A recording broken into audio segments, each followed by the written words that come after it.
What is up, my good people of the internet? Happy to be here with you and appreciate your patience here this morning. You know, we always start off the show on a Wednesday with Dolphin Time, and inside of the Dolphin Dive, we've had the opportunity to speak with coaches, student athletes, future Dolphins, as well as alumni and administration throughout the last 3+ years. And so it only made sense to wait just a few minutes so that we could do that again here this morning as we had the opportunity coming out of practice to speak with Susan Kim, who's going to be joining me momentarily, of the Moyne College Dolphins women's volleyball team. And the head coach was there last season as the head coach, but came in the 11th hour and did a tremendous job of trying to bring everything together as they were moving into Division One, getting the scheduling ready, having to jump right into practice, right into recruiting.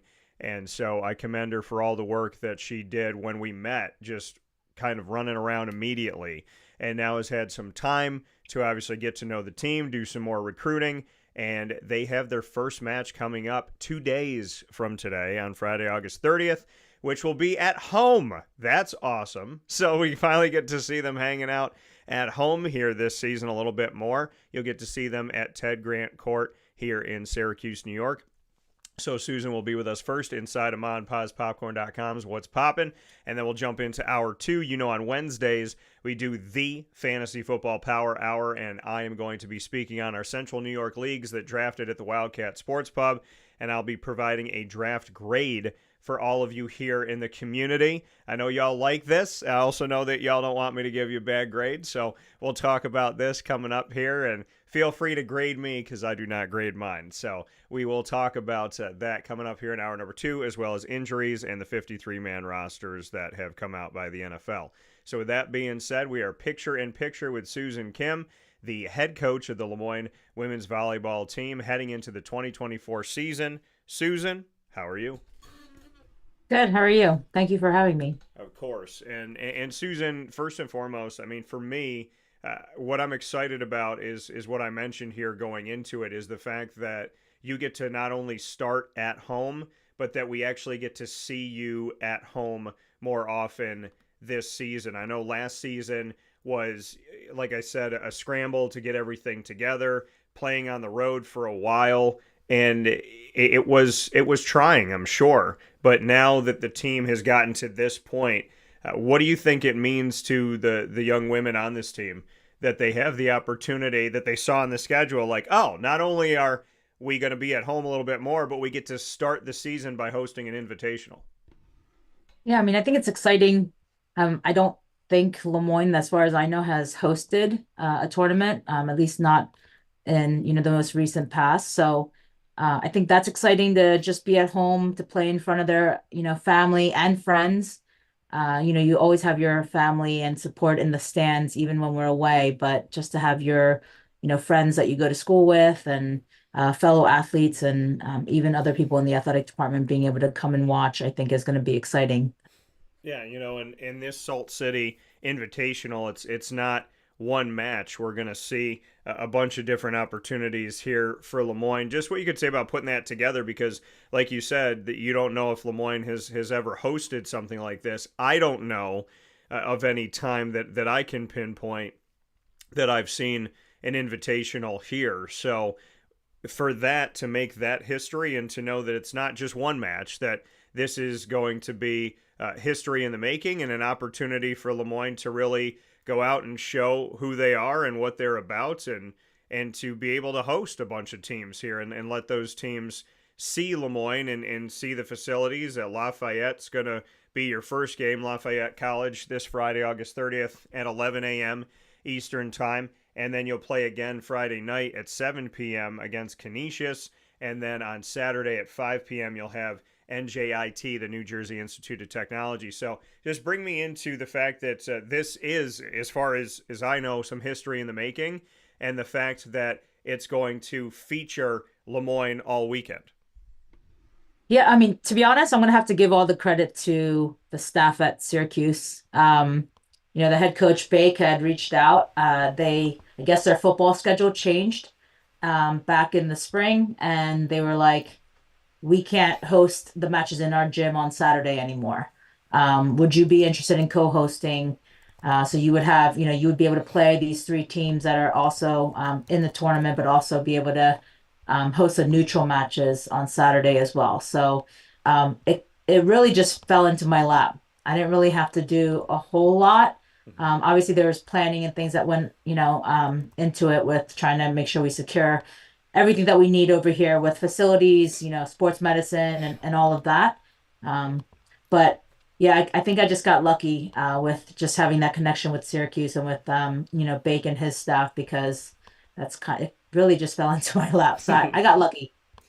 And but knowing that, getting this team ready, we talked about the fact that you didn't have a lot of time last year to really get to know anybody, and Mhm. we spoke throughout the season, and every time we spoke, it was kind of like you were getting to know the team a little bit better, but you had to do it on the road, you had to do it on trips, and you had to essentially do it in between matches, sit down and kind of get to know who these girls are. So now that you've had all this time, what has that been like to learn the roster, to learn your student athletes, for them to learn you? And now that you've actually had the blessing of time, what are the relationships like now? Especially, I would say with the returners. We've gone through a lot of ups and downs and probably more downs than ups last year.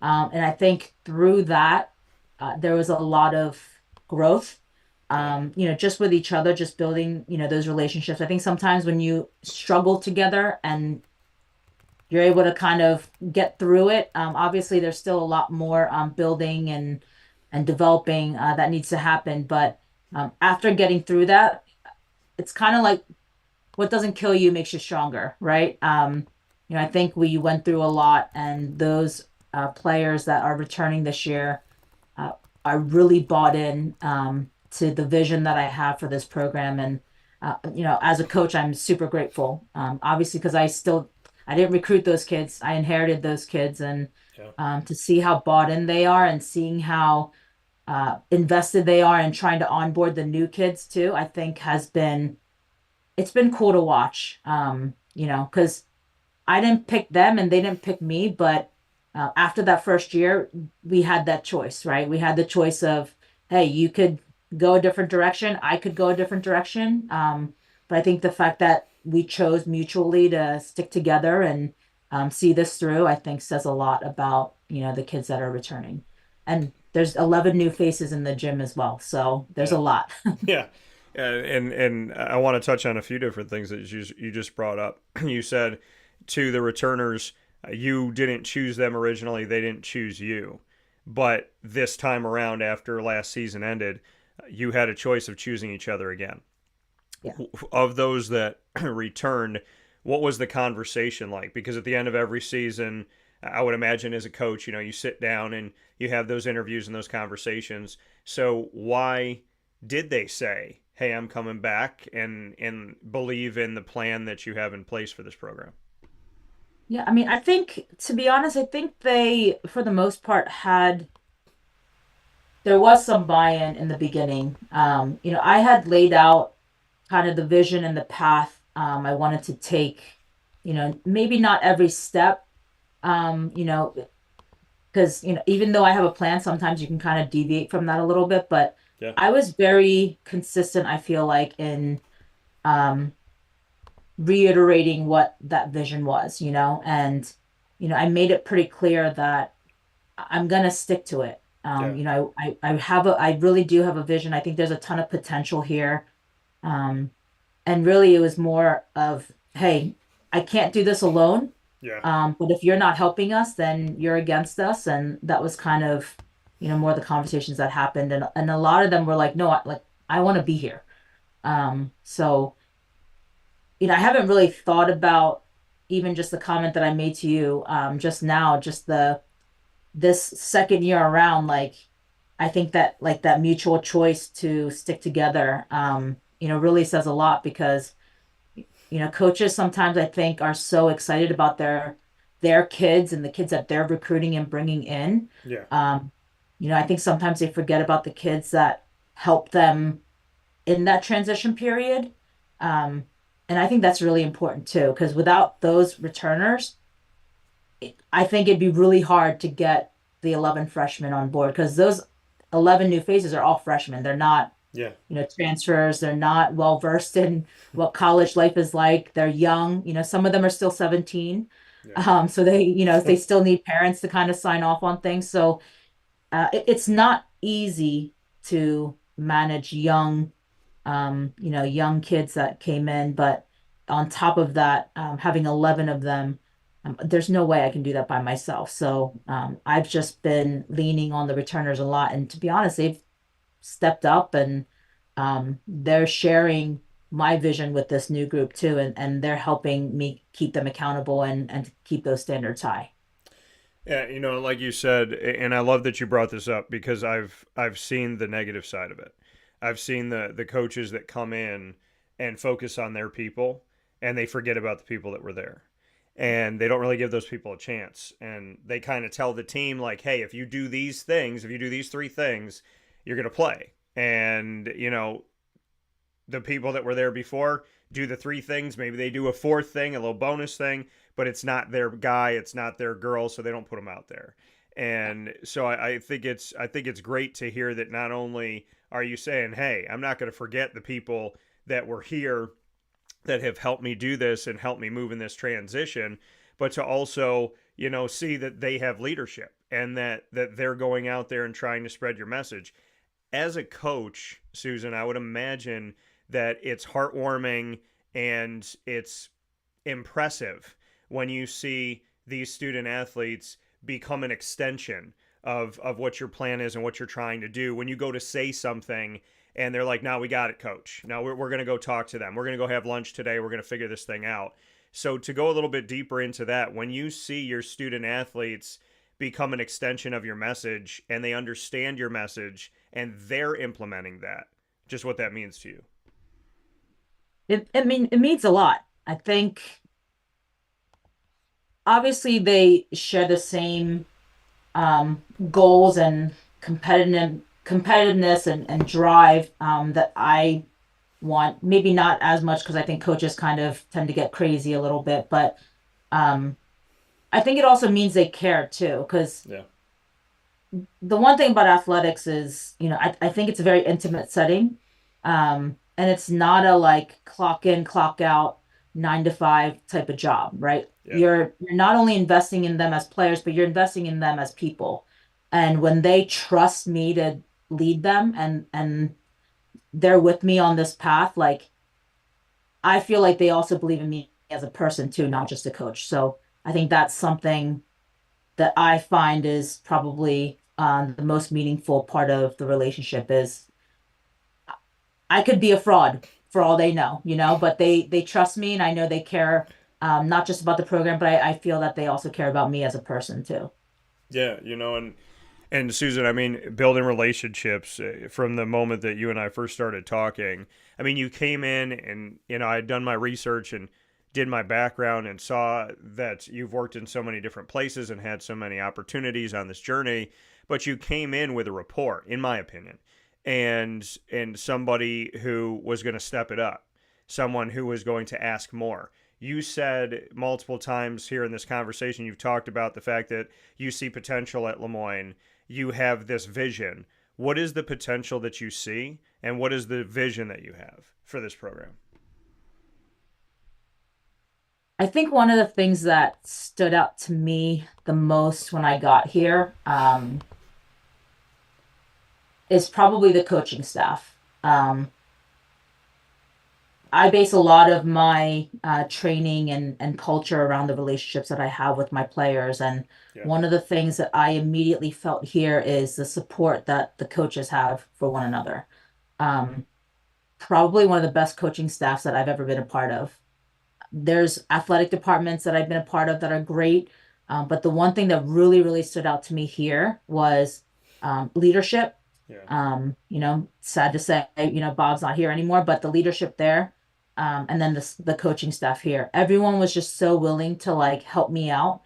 Um, you know, from a 6-time national championship coach who very much could be like, you're not worth my time. who's popping into my office, making funny faces at me, trying to, lighten the mood sometimes because he can tell I'm a little like on edge. From that to, coaches that are on the newer end or, whatever it is. I just feel like the people here have really made this experience that much better and just kind of shows me what this place could be. I know every place you can't always say the grass is going to be greener somewhere else, but one of the things I do value here are the relationships that the coaches have amongst each other, and it just kind of really, it's kind of parallel to what I want to do with the program here as well with my players. Yeah, and I love hearing that support because you came in so positive and so welcoming, and I could feel that. I could feel that it was like you're happy to be here. You're grinding. I think I don't know if I'm ever gonna forget that I was talking to Bob, and he was like, "Yeah, it's the 4th of July, and she's recruiting right now. Like she's not celebrating that. She's celebrating the holiday by going out and trying to build a future." And you mentioned Bob Beretta, and I think that I know that without Bob and his vision, he wouldn't have seen what I was trying to do with Lemoyne. He wouldn't have seen what you were trying to do with Lemoyne. I mean, there's a lot of us that are trying to take what Lemoyne is and amplify it, and he saw that. So as much as he's at St. Bonnie's now, what did you take away from his leadership, and what kind of sticks with you as that lasting impression and that lasting piece? Because I think when we look at the successes of Lemoyne and even the move to Division One, we would be wrong to not mention his name. I think one of my biggest things I really respected Bob about was just the grind. Like the light in the office was always on. Yeah. I would always see his car here, no matter how early I got here or how late I stayed. Um, he was present, and any phone call, text message, whatever, he was there. And when I think I heard someone else say this, and I thought it was like perfect. Anytime we would ask him for something, answer might not always be yes, but he tried to get to yes. Yeah. He really supported the coaches and had our backs. So for your leadership to do that and to go above and beyond, and just like we ask our leaders on our teams, be the first one in, last one out. Yeah. Don't ask someone, to pick up the trash unless you're going to go and pick up the trash first. Like he was just that type of guy. Um, I don't think he really cared about being like the man. He just spoke through his action. You could just hear it through his actions. Like, Yeah. so I just had a lot of respect for him. It's hard to work for someone who's not working hard, but he works really hard. Yeah, and Susan here in this edition of Dolphin Dive and our exclusive multimedia marketing partnership with Lemoyne College, here with the head coach of the women's volleyball team heading into the 2024 season. Susan, what's been fun for you? I mean, I believe that this volleyball team had never been on a plane until last season. So there's been a lot of firsts. First that I'm not happy about, right? This should have happened a long time ago, but that it's finally happening. So what has been the most fun for you in the trips that you've gotten to take, to the moments that you've had, to the meals that you've had, practices, matches? What to this point has been your favorite moment or moments at Lemoyne? I don't know if I can narrow it down to like a moment. I think this just kind of goes with the theme of building those relationships. To be completely transparent, I think last year was rough, Yeah. in terms of, to be honest, in a lot of ways, just the struggles that we had trying to get through a season. Thankfully, coming out with at least one win. But I think the most memorable thing overall for me is seeing how some of these kids have overcome some of those struggles. And even seeing them in the gym now and the major changes, like in the spring, we had 5 players in the gym. And at times with injuries and, other things, we would have 3 present at times. So that was very difficult. Just to kind of come in and be able to focus and to put in that effort day in and day out with that many people. You thought eight was a small number, and we had even less in the spring, so we didn't have a chance to compete. Um, but they just stayed motivated. Like they were like excited for what was to come here in the fall. And now that it's here and seeing them in the gym and seeing how different the culture is and the shift and the changes we've made and um it's cool to see how a lot of them have stuck it out because it's not easy. I mean, even for me, it wasn't easy. It's still not, as easy as it. I don't, maybe I'm making it sound easy, but it's definitely not.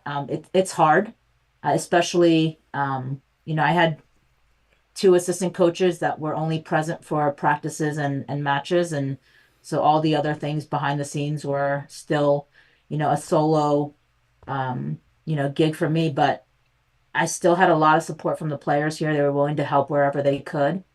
But yeah, seeing the development and the change and the maturity in some of these kids, and even when they come in, it's like I'm struggling today, Yeah. but giving me everything that they have. We talk about if you only have 50% in the tank today, give me that 50 while you're at practice. We can't expect to be perfect every day we come in.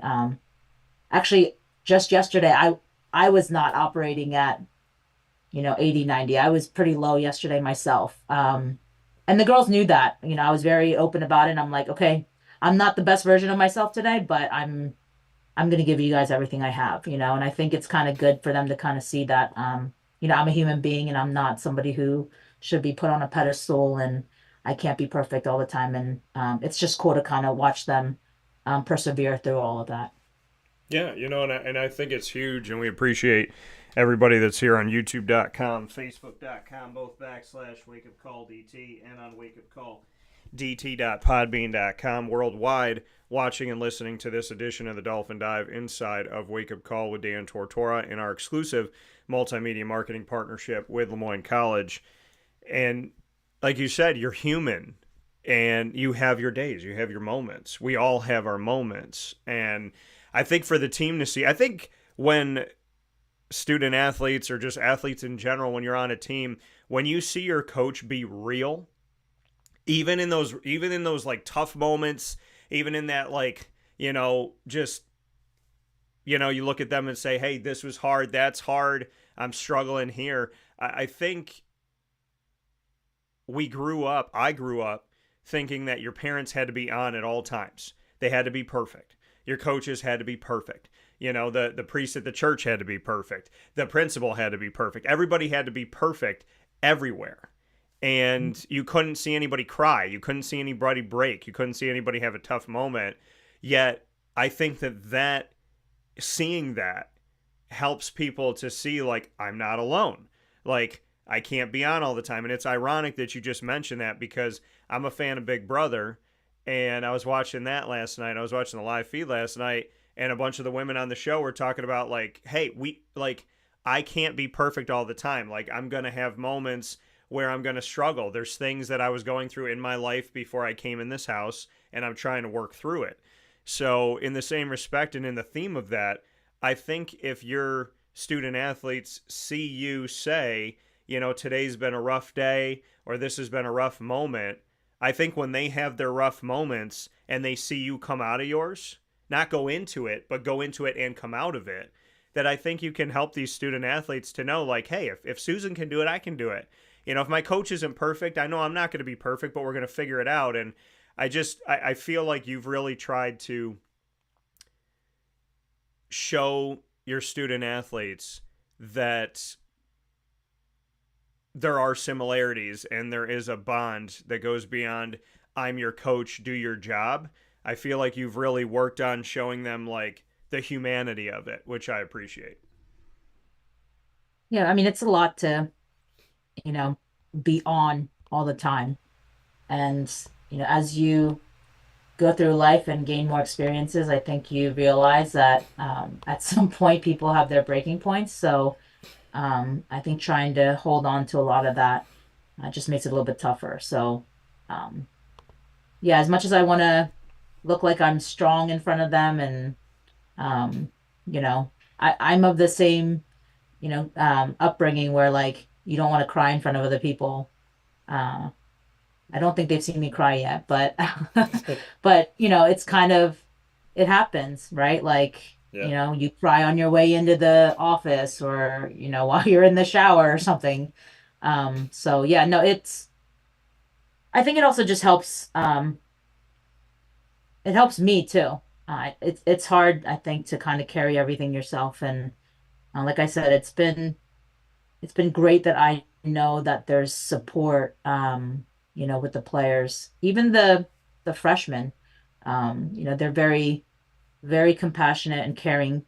I think they see me as not just their coach, but also a person as well. So, um, yeah, it's cool to kind of see what kind of people they are, most of all. Yeah, and you talk about the people they are. Before we jump into rapid fire, you said you got 11 new faces, and they're all true freshmen. So Mhm. you didn't go portal wise. You went and did the traditional sense of this thing. So what can you say to that effect? That you went freshman, you didn't, because in a reclassifying period, it's easy for a team, not easy to get, but easy to kind of go into the transfer portal and go, this person's been competing for 3 years in college. This person, has been in D1. This person, this and that. They've faced off in this conference. But you went freshman. You went traditional. Why? And how would you describe these newcomers as a group? To be honest, I tried to go the portal route. Okay. It wasn't as easy. Obviously, the resources that we have are not abundant, or unlimited. So I tried, and not for all the pieces, just for some of the pieces. Yeah. But it just kind of happened that the freshmen were. I guess it just kind of happened that way. It wasn't anything calculated or anything like that. Um, I was really I had a lot of intent in making sure that I tried to vet them as good people more than anything else as I was going through the recruiting process. I know this building process is going to take a lot of time, and I know it's not something that can change overnight, but the culture piece was really important to me. Obviously, I want to get talented players in here as well, and I think some people will be excited to see some of the new faces play. But I think the biggest thing that stood out so far um, is their character, the type of people that are here, how bought in they are, how driven they are, how much they care, how competitive they are. Like, I just think that overall, um, the type of people that are here, like, really want to be here and they want to fight to be here. So I think that's a huge change for us where, we kind of, I think sometimes some of the returners felt like they were on an island, Yeah. while competing and stuff. I think maybe we weren't all on the same page of where we wanted to go. And now that we had our first scrimmage last night and um, the atmosphere was just different. The energy was different. Yeah. I had more than two people on the bench, so um, it's just nice.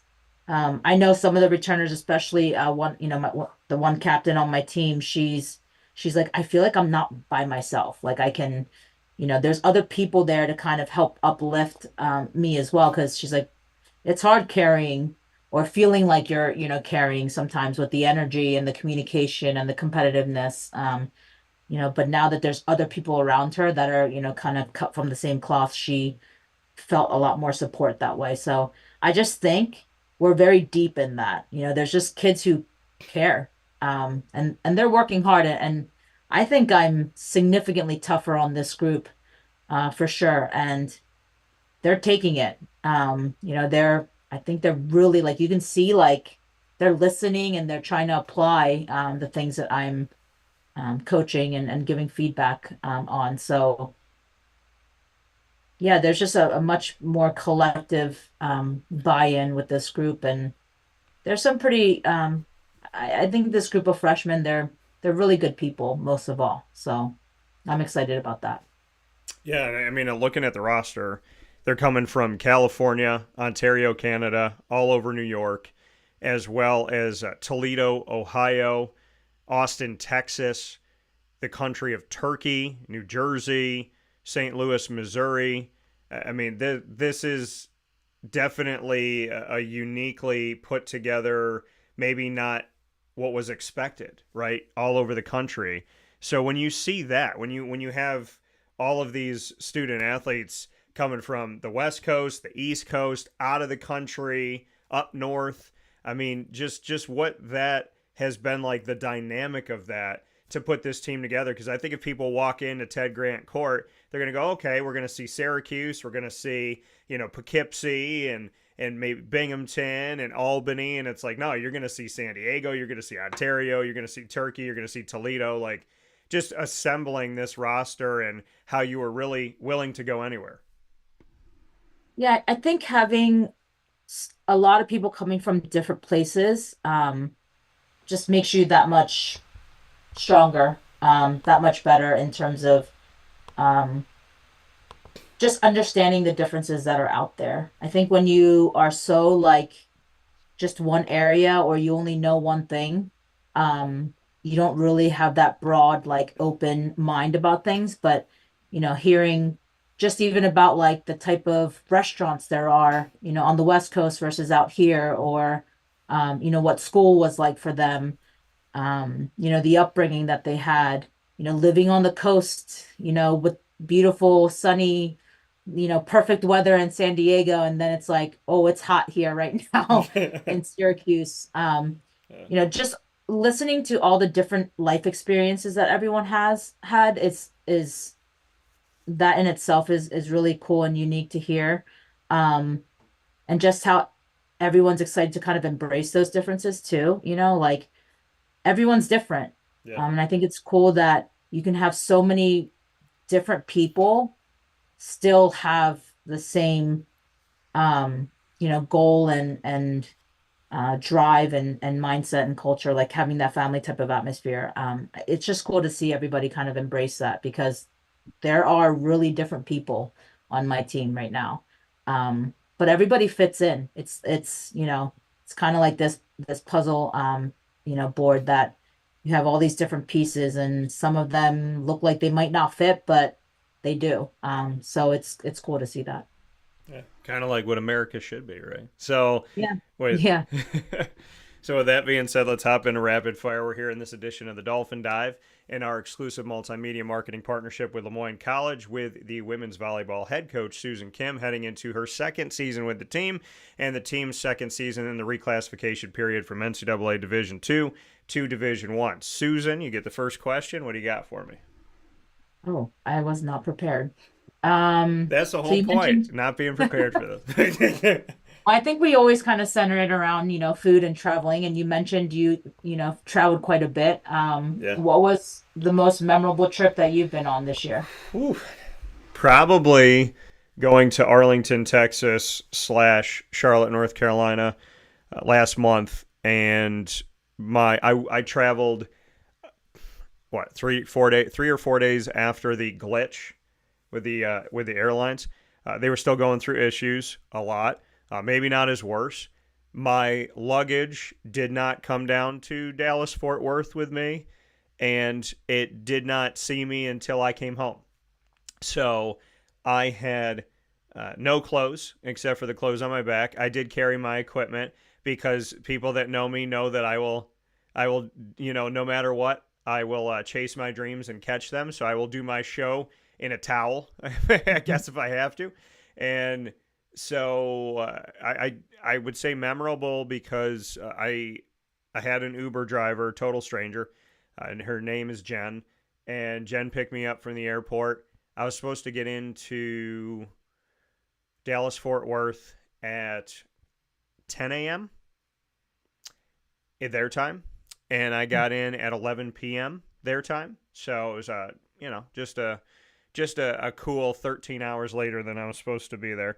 Yeah. And I didn't have my clothes. I didn't have my toiletries. There was a lot of stuff I didn't have. I didn't have my suits or anything. And I got in a day early. I was supposed to get in a day early. get the lay of the land, be ready for the American Athletic Conference kickoff, the AAC kickoff for football. And I've covered the conference since before it had a name or a logo, and like to think I've built a rapport there. And so memorable because Jen was so helpful, and she gave me her card that had her number on it. She goes, "We're not even going to do this through Uber." She said, "You call me directly. When you decide, when you need clothes and you got to go out and get something, I want you to call me, and I'm going to drive you out, pick a place. We're going to get you some clothes. I'm going to drive you out there. I'm going to wait for you." And so she brought me out. I got a whole new wardrobe. Like, I bought new luggage, everything. Did all of that because she helped me and she gave me the opportunity. I mean, I was going to have to do it anyways, but it's like, how many Ubers would I have called? Would I have been stranded? How late would I have been? She was like my private chauffeur. She did that. She brought me to a place to eat that was local, and Guy Fieri, I think, had gone to. It was a burger place. She sat with me, got to know me, brought me back. Then she said, "What time do I need to bring you to the airport?" Brought me to the airport. And then when my plane got delayed, she was texting me like screenshots of flights. And she's like, "Here's all of your plan B and plan C and plan D." And like, honestly, just became someone you could be like confide in, be there for. You could have that moment of like, I'm frustrated and I'm upset, like we had talked about.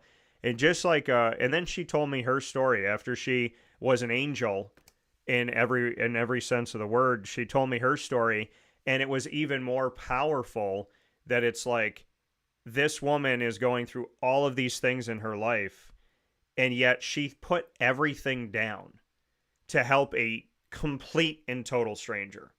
Mm-hmm. So, I mean, that has been the trip of trips, because I think it would have been easy to cry and scream and yell and blame everybody and then sit and pout. But I don't want to do that. And I wanted the entire trip to go as planned. And honestly, if I didn't tell anybody, I lost my luggage, I went through this, I went through that, like I had, this flight did this and this flight did that. If I didn't say any of that, no one saw it in my work. No one saw it in my interviews. No one saw it in the, everything that we got done. No one saw it in how I was dressed. So with all due respect to the Almighty God, he made me look good at a time where there, I was kind of trying to figure things out. And, Yeah. I definitely feel like through that and through my basement having water in it within the last couple months and having to cut the wall and all this stuff, those two moments, I feel like I showed God, hey, I really do have faith. And then I think in the last 2 weeks, he's gone, challenge accepted. And now he's kind of put me through a bunch of stuff where I'm complaining, and he's going, but I thought you had faith. And so kind of going off of the trip, I had a friend text me this morning, and I wanted to just read this from Kevin. I said to him, I've been dealing with disrespect, people that went back on their word, people that talk behind your back, people that haven't used common sense, and I've had to constantly, quote unquote, prove myself. And he wrote me back one sentence: "The battle is not yours, it's the Lord's." And I said, well, that's an interesting perspective. And he said, if you've done nothing wrong, why worry? Keep your head up and keep moving. So I think I told God I had faith, and I think I showed him I had faith. And then I think God said, yeah, okay. And now I've had to show it again. But it all centers around really good people at really good, doing really good things. And so the trip had nothing to do with me. It had everything to do with people like Jen. That I know it's a long answer, but I think, myself included, people need to hear that, like, it's going to be okay, and that God really does come through even when it seems impossible. Yeah, absolutely. My question. Probably Oh, sorry, go ahead. probably was good timing from me to even hear that. So Yeah, no, because it is. It's, Susan, when you don't do anything to people and you feel attacked, and when you find out someone's talking behind your back, especially someone that you feel like you have a good relationship with, it it makes you sit there and kind of like look at yourself a million different ways. But it really is that one sentence, like, if you haven't done anything, keep moving. Yeah. And and just understand that's more of their problem if that's the life that they lead. So my question back to you, after a deep one, I'm going to go to this one. So you and I are connected on social media, and with that, I get to see all the places and the food. And I'm sitting here, and I find myself going, "Dang, I got to be Susan Kim for a day." So I'm going to ask you this, because you seem to make the most of the time with your family, with your friends, with not just with the food, but with just like, it seems like you enjoy and you're trying to celebrate moments. So what has been your favorite moment in this past year?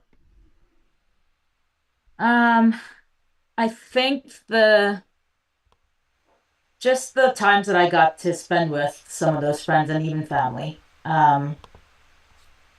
As the years have gone on, you go through a lot of hardships and you, the meaning of, life is short and really enjoying people's company is probably a lot more important than people think sometimes. And I think people say those things all the time, but it's like just really cherishing those moments. Yeah. And I was on the road a lot this year with recruiting. I mean, it was exhausting to say the least, but I was able to sprinkle in some trips here and there just for my own, peace of mind and mental health a little bit to kind of have some time to just hang out with friends and not really think a whole lot about volleyball and be able to separate that a little bit. And, I have some really, really good people in my life where you pick up the phone and they're there for you. And a lot of them are sometimes they're on the other side of the country.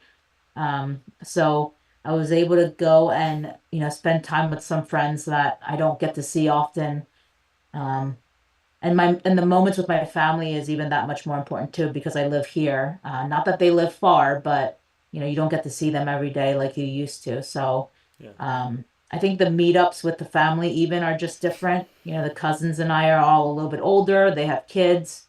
We have the first of the next generation going off to college now. He's a freshman, so it's just weird to kind of see, even with our group chat, like they throw in the pictures of when they were really small. We're like, he's a freshman in college now. Yeah. Um, and again, just seeing how cool they are as people and how good they are. So yeah, I think really just being in the moment and being present with them during those times and really just knowing when to shut it off because sometimes your mind is just constantly thinking about all the things you need to do, but I think that work's always going to be there no matter what. And you never know when your friends and family when their time to go is. So you want to really cherish that time with them. So I think all the little trips and connecting. Um, and we had a lot of firsts this year too. My family went, like extended family as well, went on a cruise for the first time. So we were stuck on a boat together for 5 days and, um, we're really family because, you know how those trips go. But it Yeah. was again cool to kind of sit down and listen to all like, my parents and my aunts and uncles kind of talk about, their history. Because, just like we talked about earlier on this, you don't, you forget that they were people too. They were men and women and, they had lives and passions and careers and things like that. So, we asked a lot of questions. My cousins and I asked a lot of questions of like, okay, we heard the story of how you got to the US, but why Pennsylvania of all places? Because it's not necessarily flooded with, Koreans. So Yeah. why Pennsylvania? So just hearing all that and the history and learning about our family was really cool too. Yeah, I love that. I went on my first cruise within the last couple of years with my mom, and it was a birthday gift that she got for me. And she was like, "Do you want to go on the cruise with me?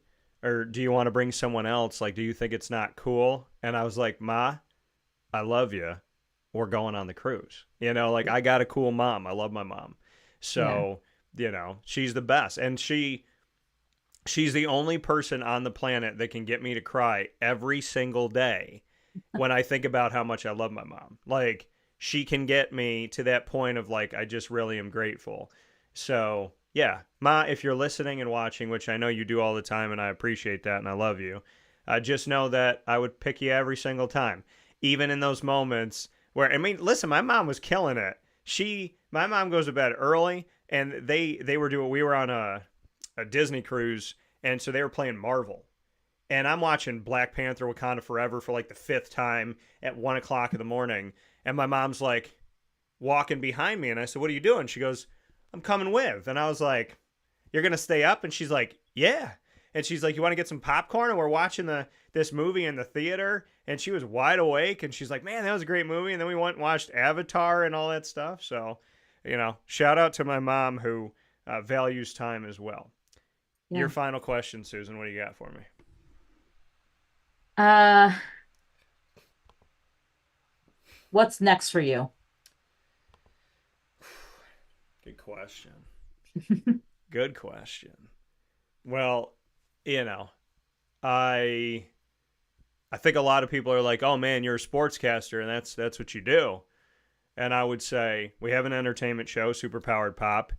This will be my, I want to say sixth or seventh year of covering New York Comic Con, and I'm gonna bring it. I'm gonna bring it this year. I'm going by myself to New York City because, as we just talked about, sometimes trips with people are great, and sometimes trips with people establish how selfish people are. And I'm so unselfish that, like, if someone's like, "I got to do this and I want to do that," and screw your plans, I'm like, "Okay, let's work it out," and then I end up not doing what I want to do.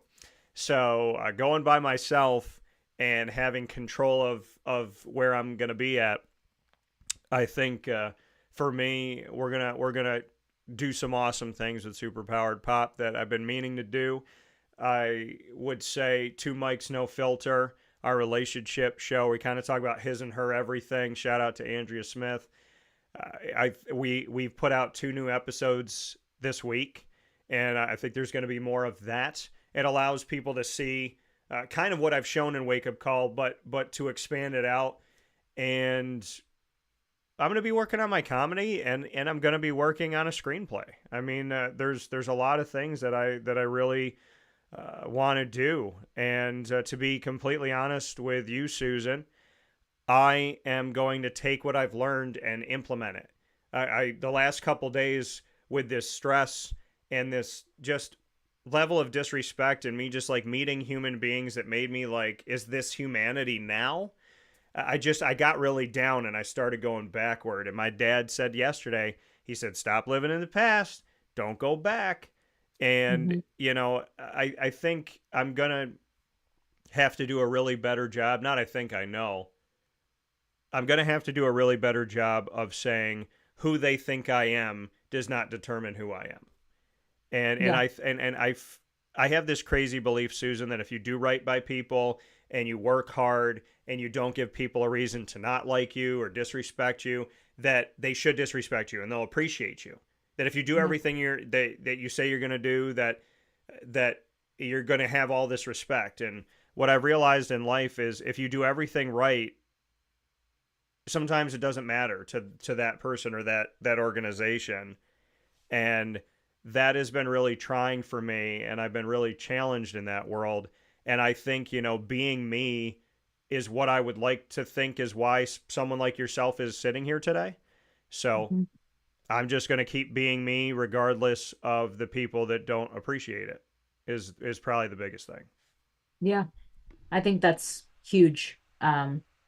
I think nowadays with how social media is and how people want the likes, I do have to say, I think I've always kind of been blessed with not caring a whole lot what people think about me. So I think at the end of the day, if I can put my, head on the pillow and feel like I was a good person as best as I can be, um, if someone has a problem with me, that's their problem. So that's kind of how I've always thought about it. So I've been thankful that I've never kind of, spiraled in that way. Because it's definitely not easy. There are some people who hate and want to bring you down, but if you don't let them, then they can't. So, I think that's a good lesson even for the players. I try to tell them like, just do the right things. And at the end of the day, if you feel good about what you did, then people don't like you, you know,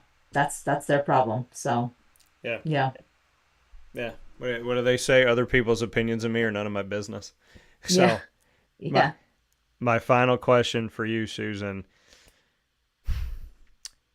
if you could design, since we talk about food all the time, if you could design a buffet with five things, and Okay.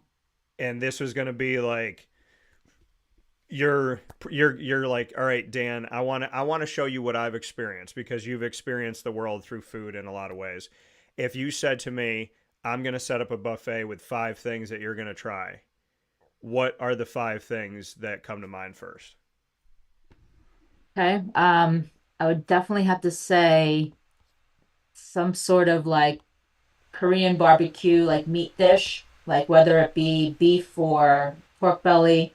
Okay. Um, I love like the homemade kettle chips that you get when you even in the dining hall here in the cafeteria, they have it here. But sometimes you'll go to those restaurants and like they don't give you like the bag of chips, they give you like the homemade chips. I'm a sucker for that. Okay. Seafood, love, crab legs, actually almost any kind. You would probably see some seafood on there. Uh, Maybe some more Korean food. I love a good like soup or stew. I feel like, that always goes hand in hand with any of the meals that I'm having. Um, Maybe some dessert. One of my favorite desserts is creme brulee. Yeah. Um, I don't know if all these go together, but definitely some of my favorite things that I would love and probably could eat fairly often. Um, that's four, right? No, I think you hit it. Yeah. You said Korean Yeah. barbecue. You said kettle chips. You said seafood. You Yep. said Korean stew or soup, and the dessert creme brulee. Oh, yeah. There you go. Yeah. Why Yeah, not? and use. I mean, and my answer to do these go together is yes, because anybody that knows me knows that I am going after I'm going after what tastes good, what's colorful. I don't care if it mixes well. I don't care if Hmm. it makes sense to people. It's like you will see my crab legs and you will see my like barbecued pork sit next to each other. And I tell people all the time when someone's like, "Where do you want to go to eat?" I know, and I know, we know the people in our lives that are picky, and I'm always like, you figure it out because Yeah. I can go anywhere. Yeah. I have to be in the mood for certain things. Like today, I know like what I'm in the mood for, but most of the time I'm like, whatever, pick a place. And that was the thing. They're like, what was your favorite restaurant on the Disney cruise? I said it wasn't. It was the buffet. The buffet at lunch when they're like crab legs, shrimp. I'll tell you this, Susan, really quick. I don't know what mercury poisoning is, but I'm very confident I had it. So like I ate something in my body was like, don't eat 30 shrimp. Like just don't you've eaten shrimp all week and this is like your third helping of shrimp in this sitting, and I can eat shrimp all day because I think I was born in the ocean. But I was eating the shrimp and I said something like my veins felt like there was something in them, and then I came home. I got, I did not feel good for a minute, but I said to my mom, I looked right at her, I go, Ma, pretty confident I got mercury poisoning, but I do love seafood. And when you put me on a cruise and you're like, everything the light touches is your kingdom, so to speak, and Hmm. you can eat whatever you want, how much you want. There was like five stations, and there was Yeah. dessert. So yeah, I mean, I think God knows that I probably hope that there's a buffet in heaven because I like the choices for sure. Yeah. Yeah. I like the family style always. So I think the Asian in me is always gonna want that. I don't ever want to eat one dish. Like Yeah. when you sit down at a table, you're like, what do you mean you're getting your own plate? Everybody's getting something and we're sharing. So Yeah. I get that. The variety definitely is always going to be a preference. So Yeah. Well, excited for this, excited for the season. It starts this Friday. 2 matches coming up at Ted Grant Court in Syracuse, New York. We look forward to seeing you out at Moyne to support the women's volleyball program, Susan, Kim, and all the student athletes. And Susan, as always, it is my pleasure and my honor. You will see me this season. We will talk again. And thank you more than anything else today for the bigger message. And I know that you know what that means. So I appreciate that. yeah, well, same. Thank you again for having me. And I'll talk with you soon. Okay, Take bye. care. See you. That coming from Susan Kim one more time here on Wake Up Call with Dan Tortora, where sports truly meets that thing called life. We'll take a step aside for a fast break after this Dolphin Dive, and we're in hour number 2, which means it is time for me to grade all of the people that I just sat with. And this is like, it's kind of like doing a comedy show, and everyone that's in the comedy show is looking at you that could be talked about. No, I'm kidding. These people are fantastic. And, I try to be fair on draft grades because they could grade me too. They can absolutely grade me too. So I'm excited. We're going to talk about everybody that's drafted with me. And we're going to have some fun with this. We always have a great time. And I appreciate everyone. The Central New York leagues that we have that exclusively are drafting at the Wildcat Sports Pub for many, many years. We started drafting together, I believe, 13 years ago. The Zachs and the Nicholas and the Phil and the Becky, and I want to make sure I don't leave anybody out. The Mark. There's people that have been with me from the beginning of the beginning of the beginning of the beginning. And shout out to Nate and Heaven. So, we're definitely been together for a long time. And we also brought in some new faces. So kind of like the women's volleyball team at Moyne, we have a bunch of returners and we also have some new. And I'm going to be providing draft grades in the Fantasy Football Power Hour right after this on Wake Up Call with Dan Tortora, where sports meets life. So stay with us. We feel like we don't know, and certainly we know they can call us at any time, and they're definitely treated as family to us. I wake up every single day really excited to, Here's a message from Renee from Bryan's Landing, located on 6523 East Seneca Turnpike in Jamesville, New York. Open Tuesdays and Wednesdays for dinner, Thursday through Saturday for lunch and dinner, and Sundays for brunch. It's a lot like the way that my mom and dad ran their restaurant. We have put in place a lot of people that are family to us, very similar to how my dad hired people that were family to him. And then the tradition I'm carrying on is a lot of the items that are on our menu are my dad's. And he taught our chefs how to recreate his dishes. So I think that Tommy McNerney, who our executive chef is, to him it is an art.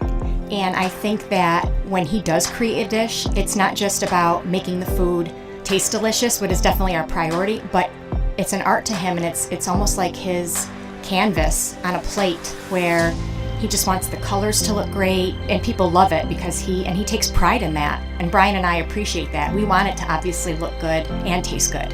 I will tell you, when we opened up, it was 6 weeks before COVID. And what was amazing was the community, our friends and family stepped up, and everybody did takeout. Everybody supported us. Our hearts were just so filled.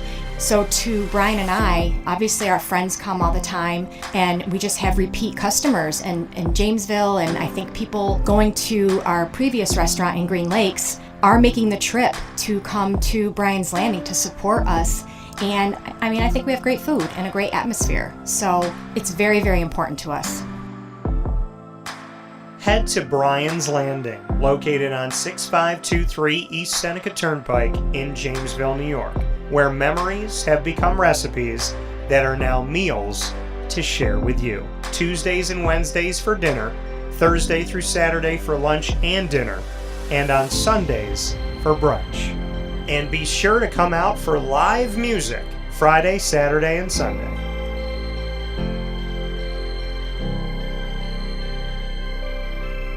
Here is a special message from Brian Bruno, owner of Servomation Refreshments Incorporated. I grew up in the family business, had the experience of working for a national food service company with thousands of employees. And as much as I enjoyed the experience I had, there was something about, owning my own company and being able to change the things I saw wrong with the industry firsthand, which is why I moved back to my hometown in Canastota, New York to launch Servomation. It was back in 2007. When we first started the business in '07, really you didn't find any machines with credit card readers. There was a lack of variety in machines. You got stuck with basically whatever the vending company wanted to sell that day. There was a lot of inefficiencies in the business, and those were all things that we saw as opportunities, both from a customer level to improve and from an operating level to be more efficient. We've really been at the forefront of introducing retail technology into our space. We were doing self-checkout back in 2009 before it really became a national phenomenon. The whole point of it isn't to just improve the customer experience. It's to make it feel more like a retail environment where people don't have to be afraid of what they're buying behind glass. They don't have to be afraid of not being able to see the ingredients of the packages. It was an easy transaction from that standpoint. If we were to reinvent something, we wanted to make sure what we were making looked and felt more like a deli and not like something that you would traditionally see in a vending machine. I was tired of hearing for years the customers say the wheel of death because the vending machine would circle around with the same tuna salad in it. What we wanted to do was it really change the perception of that food. So allowing customers to touch it, allowing customers to feel the weight of it, allow customers to see the freshness of it, and also the variety of it really helps them change the perception and ultimately the value of what we bring to them. The point of differentiation you have to make is either in value or the quality. And I think on both of those fronts, Servomation has really, in large part, changed that value system for employees. So they no longer have to worry about bringing their food from home or having to leave their desk during the day and rush out to get back in time for their break to end. We're bringing something that they can count on in their break room every day, and they know it's going to be there, they know it's going to be fresh, and they don't have to worry about it being sold out or something that they don't enjoy. We've also heavily invested in flavored water machines, so you can get a glass of water with a fresh piece of fruit in it, along with bean to cup coffee machines. So there's not a day that goes by we're not surprised when we get customers that call us and say, we didn't know you could do all this. We're really lucky to have a strong group of dedicated employees. Most of our employees have been with us since inception.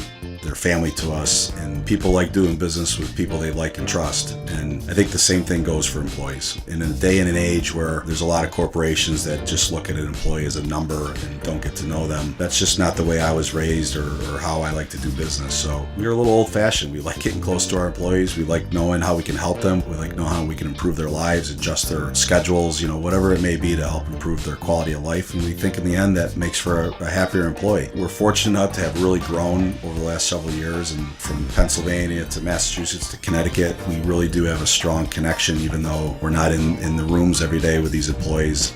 There's not one single employee that we feel like we don't know, and certainly we know they can call us at any time, and they're definitely treated as family to us. I wake up every single day really excited to surprise our customers in a good way. The one thing I can tell you is I think that every one of our employees and every one of our customers will continue to be at the forefront of every decision we make.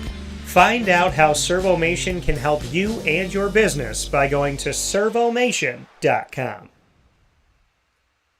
Welcome back here to Wake Up Call with Dan Tortora, where sports truly meets that thing called life. We're happy to be here with you, hanging out inside of our fantasy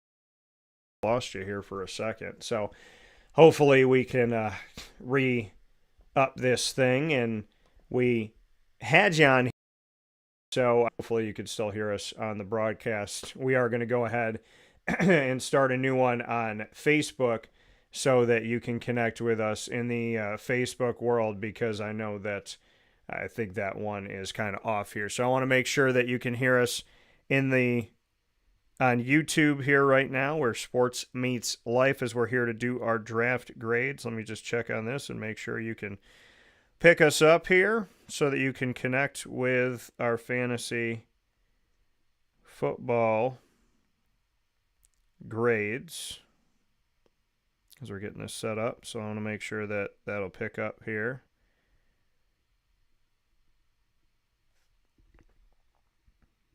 And we may have to start a new video here. So let's see. I think you got us on here, but I'm just going ahead and checking this. Making sure that this is all set and ready to go. Here on Wake Up Call with Dan Tortora, where sports meets life. We appreciate you being with us around the country and the world. Here on Wake Up Call with Dan Tortora, where sports meets life. We appreciate Yep, so we are good here on YouTube. Just want to make sure and double check that on YouTube. But it is the Fantasy Football Power Hour. We're going to have some fun bringing you our draft grades. Appreciate your patience as I kind of just checked on that and made sure everything was good and set. So the Fantasy Football Power Hour, not one of, not a, but the Fantasy Football Power Hour here with you on Wake Up Call with Dan Tortora, where sports truly meets that thing called life. Fantasy Football Talk is weekly, every Wednesday, including today, between 10 a.m. and 11 a.m. Eastern Time. So we're going to be with you weekly on Wednesdays, so set the dial and keep it. Hold on to that. And know that we're going to be here for you to answer your fantasy football questions week in, week out, Wednesdays at 10 to 11 a.m. Eastern Time. Proudly presented by the Wildcat Sports Pub on 3680 Milton Avenue in Camillus, New York. So if you have any questions about your fantasy football team or your upcoming fantasy football draft, if you haven't drafted yet, then make sure you send that to me as we're going through the broadcast today, and I'm happy to answer your questions. So always happy to answer whatever you have going on, and appreciate you for tuning in all over the country and the world. So however you're connected with the show, thank you so much for being a part of Wake Up Call with Dan Tortora, where sports meets that thing called life, as we get set to bring you back here on Facebook. So here on Wake Up Call with Dan Tortora, inside of the Fantasy Football Power Hour, proudly presented by the Wildcat Sports Pub, 3680 Milton Avenue in Camillus, New York. It's time for me to give my draft grades for our Central New York leagues that have drafted at the Wildcat Sports Pub. So we're going to jump right into that.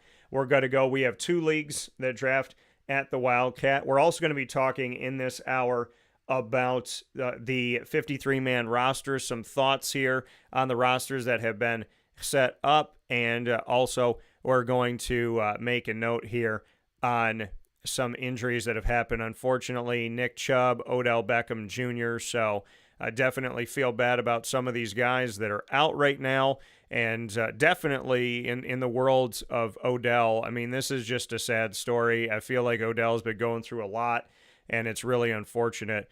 T-Money sent us a message on YouTube, said, would you trade Brandon Ayuk, Drake London, and James Conner for A.J. Brown and Christian Kirk here? Let's see. So I'm going to go ahead and look at this question that's coming in from T-Money. By the way, y'all can feel free to send us a message, and whatever it is fantasy football wise, we're happy to take a look at it. So like I said, I'm going to go ahead and give you my thoughts, and we're going to grade this thing. But at the same time, if you have anything that's on your mind, we're more than happy to answer that. So send in your questions, and we're happy to go ahead and put that out for you. So the question is, and I believe K9 here is Kenneth Walker, the third. So it's a 10-man PPR, and you have Chubb. Okay, T-Money. So the question is, I just want to make sure I got it right, T-Money, so send it in if I'm getting it wrong here. It said, would you trade Brandon Ayuk, Drake London, James Conner for A.J. Brown, Kenneth Walker the third, and Christian Kirk? I mean, I like the A.J. Brown move. I think Kenneth Walker can be an upgrade from James Conner, although I really like James Conner. And Christian Kirk got some good work in last year when he was healthy. Your team, let's see here. So you have CMC. All right, that's awesome. You have Sam Laporta. You have Xavier Worthy, Amari Cooper, Justin Tucker, Jets defense, Mike Williams, Josh Palmer, And Nick Chubb's obviously on IR. So I do like your team, T-Money, and definitely like your team here. So shout out to the team that you have because it's a good one. So I want to give you credit for that, for drafting that team. Make sure, T-Money, that you subscribe.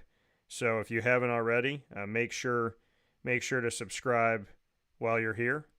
And go ahead and tell your family, friends, coworkers, and colleagues to subscribe. And then we're going to be here every Wednesday talking fantasy. We're live Monday through Friday from 9 a.m. to 11 a.m. Eastern Time, as y'all know, worldwide on YouTube.com and Facebook.com, both / WakeUpCallDT, and on WakeUpCallDT.podbean.com. So to answer your question, T-Money, Brandon Ayuk, Drake London, and James Conner for A.J. Brown, K9. You know, I probably would. I mean, I always say, like, don't get so nervous and trade people, you know, so early. But my concern with Brandon Ayuk is, and I know I said Ayuk before, it's you got to keep telling yourself because it's an interesting name to say. But Brandon Ayuk, I'm concerned about holdout players, and I'm also concerned about where he's going to end up. So I think in his case, when a player holds out, especially a receiver or a running back, I feel like their chances of getting injured are high. And so I'm looking at that.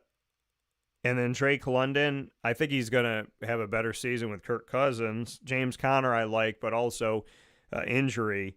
A.J. Brown has proven that he could do some really good things. Kenneth Walker, I think, is going to share some time with Zach Charbonnet. And Christian Kirk, I mean, I've interviewed him. I've been around him. He's a cerebral guy. I like the way he breaks down the game, and I think he's a good possession receiver. So, T-Money, I would say do the trade. Just because 2 out of 3 people that you'd be trading away, I'm a little concerned injury-wise. So I would say do the trade. If anybody has some questions, you could feel free to write them in on Facebook.com / WakeUpCallDT, YouTube.com / WakeUpCallDT, and on WakeUpCallDT.podbean.com. Wherever you're watching and listening worldwide, you can send us a message in the live feed on your fantasy team, and I am more than happy to help you. So make sure you send it. It's better to send it while we're live so that I can answer it in the moment. I mean, we do try to check the comments if they come in after the show's live on playback, and I try to answer those, but we don't always see them as readily. So if you have a question about fantasy football, you could send it to us while we're live is the best way to do it, so then I can physically see it and answer your question instantaneously.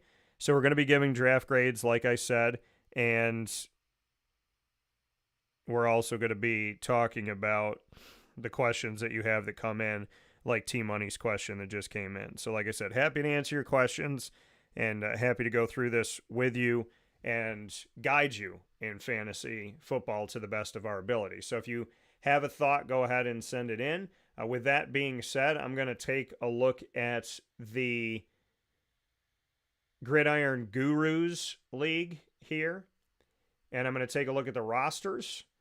Now, obviously, I was here drafting with you all. I'm not going to give my team a grade because I don't think that that's fair. I did have to help Mark do his draft, so I don't necessarily want to grade that one. There were some people he asked for, but I was the one that was helping him draft because he was out of town, so I don't think it's fair for me to give myself a grade on how I think I did. Now, I'm going to be more critical than other people. You think I'm going to give myself an A++? No, I'm going to say I liked my team, and then I don't know what I did with this pick, or I should have gone in this direction, or, you know, I drafted a lot of running backs, and I wasn't really paying attention to the receivers, and I wish I paid more attention earlier on in the draft. So, I mean, I'm going to be blatantly honest with you, but I'll get to that last. We're going to go to the team Chicks Dig Da Pigskin 2. That's Becky's team. Becky has won a championship in our fantasy football league here in Central New York, one of our leagues, and she took Joe Burrow. And this is not necessarily, actually, let me look at where people took people. Go back to the draft recap. And I want to do it by team. There we go. Okay. So to show me who she took first and all that good stuff. Refresh my memory. So she took Jonathan Taylor, then she took Joe Burrow. This is from round 1 through. So she took Jonathan Taylor, Joe Burrow, Evan Engram, Mike Evans, James Cook, DK Metcalf, Calvin Ridley, Javonte Williams, Devin Singletary, Jake Elliott, the kicker, took him early here. Dallas Goedert, Rashee Rice, Chiefs defense, Chigoziem Okonkwo, tight end for Tennessee. Bears quarterback Caleb Williams, rookie quarterback. Brian Thomas Jr., Marshawn Lloyd, who's a rookie, and Eagles defense. Now, she is an Eagles fan, but she didn't go Eagles crazy. And this is what I appreciate. Listen, if your team is good and you go for these, I'm not going to say like, oh man, why'd you do that? When people simply just go after their team for the sake of going after their team, I always kind of say, okay, let's pump the brakes. Let's take a look at this, right? Let's be smart about who we're picking up here, because you don't necessarily want to draft your team for the sake of drafting your team. You also have to look at bye week and understand, we had somebody, not Becky, but we had somebody that drafted like 7 or 8 Eagles one year, and it put them in a situation in like whatever week the Eagles were off that that half of their team was gone. So you got to be really smart on who you're taking, and you got to be really smart on those bye weeks. I am a culprit of not paying attention to the bye weeks as often as I should, and sometimes not at all. Sometimes I'm like, hey, I'm going to draft what's best available, and I'm going to cross the bridge when I get to it if I have to move some people around and whatnot. So it's always something that's smart to look at. I should probably look at it more, but I don't always do that. So I think bye weeks are incredibly important, and I think we should look at them. Now, T-Money said, I tried to get Jacobs instead of Kenneth Walker, but he is not doing that, and I subscribe. So thank you, T-Money, for the subscription. Like I said, share it with your family, friends, coworkers, and colleagues. If you have any other questions, send it to me. And if you got Josh Jacobs instead of Kenneth Walker, I would have thumbs up that even more. But I think that trade's okay. The reason why I feel good about that trade more than I would say not to do it is, like I said, because of injury and because where is Brandon Ayuk ultimately going to be, and just that whole situation is not a great situation, and I think it's putting him in a place where he could put himself in a danger zone of potentially getting injured, and I don't want to see that happen for your team or anybody's team that's out there. So I'd say go with it. I'd say go with the trade. And Josh Jacobs would have been better, but Kenneth Walker III's not bad. I covered him in college, and I don't think that that's a bad move. I just think that he's maybe going to share a little bit more with Charbonnet than maybe people are estimating. So I think Zach Charbonnet's falling down draft boards. He at least fell down ours. And that's something where I think he might be a little bit higher than people are giving him credit for at the moment. But I do think you should go with the trade, in my opinion, at this point in the season. So taking a look at that, giving Becky a draft grade. So Becky, we're in the Gridiron Gurus. We're starting with Becky's team. Jonathan Taylor, I'm kind of like in a place with him right now where I'm like 50-50. Like he's a super talented guy, and at the same time, I'm in a place that, I'm just not really sold on him as much as I used to be. Of course, I like Joe Burrow. I think that's early for a quarterback. Evan Engram, round 3. Some people get a run on tight ends. That he was taken early. Evan Engram's a 1,000-yard tight end, and I've spent time with him. He's close to God, and so our conversations about faith mean more to me than football. But I'm definitely super happy that someone that I backed when he came into the league is doing so well here. Mike Evans, I think it was a little high. James Cook in the 5th round, not bad. And, DK in the 6th round. Calvin Ridley, he's talented. We'll see if they use him correctly. I don't think that Jacksonville did. Singletary, I'm not sold on. The Giants running back, I wasn't sold on him in Buffalo. Taking a kicker early, y'all know how I feel about this. We have a deal in our leagues that if you take kickers or defenses early, you're supposed to buy everybody a drink. Now, I don't really drink alcohol, so you'd have to buy me a cheap drink. So, that would be something that would be a little bit easier for you, and or for, if somebody was paying for that for me. Rashee Rice, he's talented, but there's been issues. Marshawn Lloyd, I do like that as a second to last round, and Brian Thomas Jr. getting some of these rookies late. I'm going to give Becky a B+. So I'm going to go ahead here for you, Becky, on the screen, and I'm going to give you a B+ for your team. So, Becky, you get a B+ on this, and then we're going to go ahead and clear the board and move on. Like I said, if you have questions on your fantasy team while you're watching us, give our draft grades and whatnot, send those over to me. The next team we're going to go to is one heller of a team, Bill's team. So Bill had Breece Hall in the first round. I like it. Derrick Henry in the second round. He fell to the fourth round in one of our leagues, so that was surprising. I think he's so talented. A.J. Brown in the third round, that was great. I like that. Debo in the fourth, especially with the Brandon Ayuk issues. Rachaad White in the fifth. Trey McBride.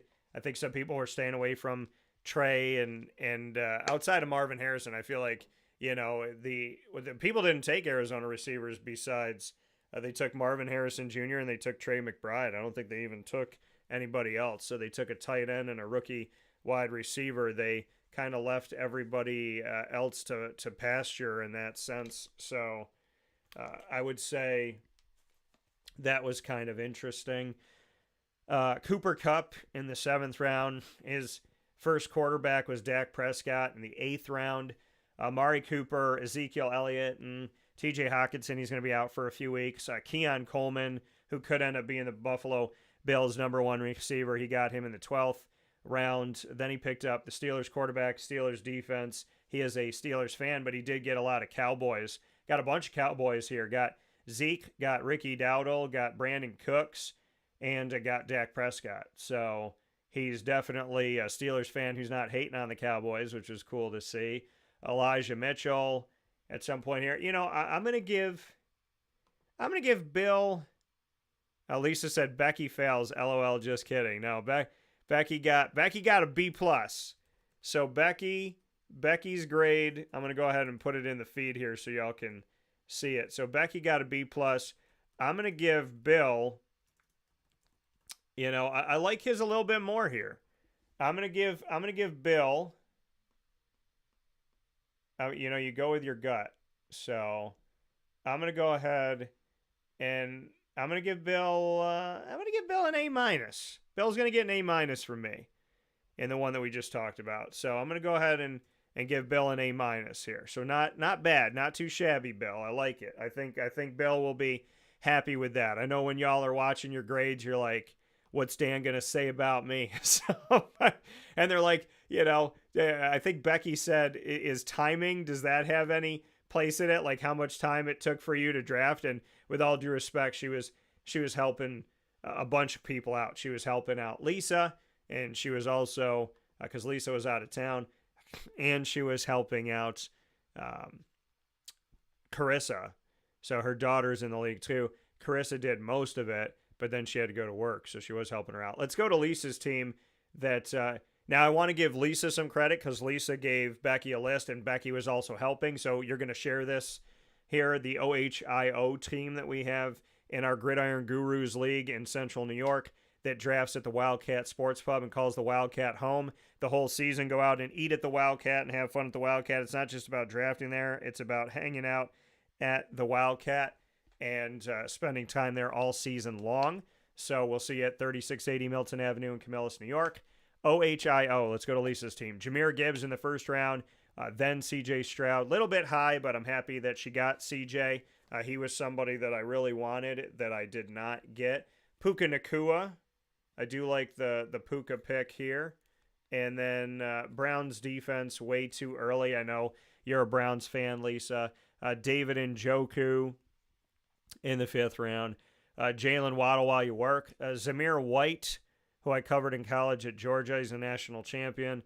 Now the guy in Vegas. I thought people were sleeping on him as a rookie, and now all of a sudden he's the starter. So, 7th round. Okay. I think people are higher on him now. Chris Godwin, Nick Chubb, unfortunately, he's hurt. God willing, he'll be okay and he'll get back soon. I hoped for him, definitely. Chase Brown, Cincinnati. Joe Mixon's not there anymore. Chase was a rookie last year. Tyler Bass, kicker, early.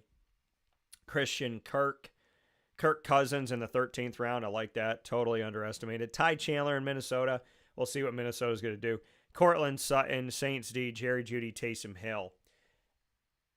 I like some of these picks, and then I kind of am like, on some of the other ones. So, Lisa said, yep, I was sitting in the car for 14 and a half hours with my 10-week-old infants. So, Lisa was definitely a part of this draft, even though she was out of town, and we missed you, Lisa. Definitely missed you. Lisa, I'm going to go. I like some of these, and some of them I'm kind of, so I'm going to give you a B-, Lisa. I'm going to give you a B-. I think your team has an upside, so I'm gonna go ahead and give you a B-, but I think that could change. I think it could be upgraded to a B.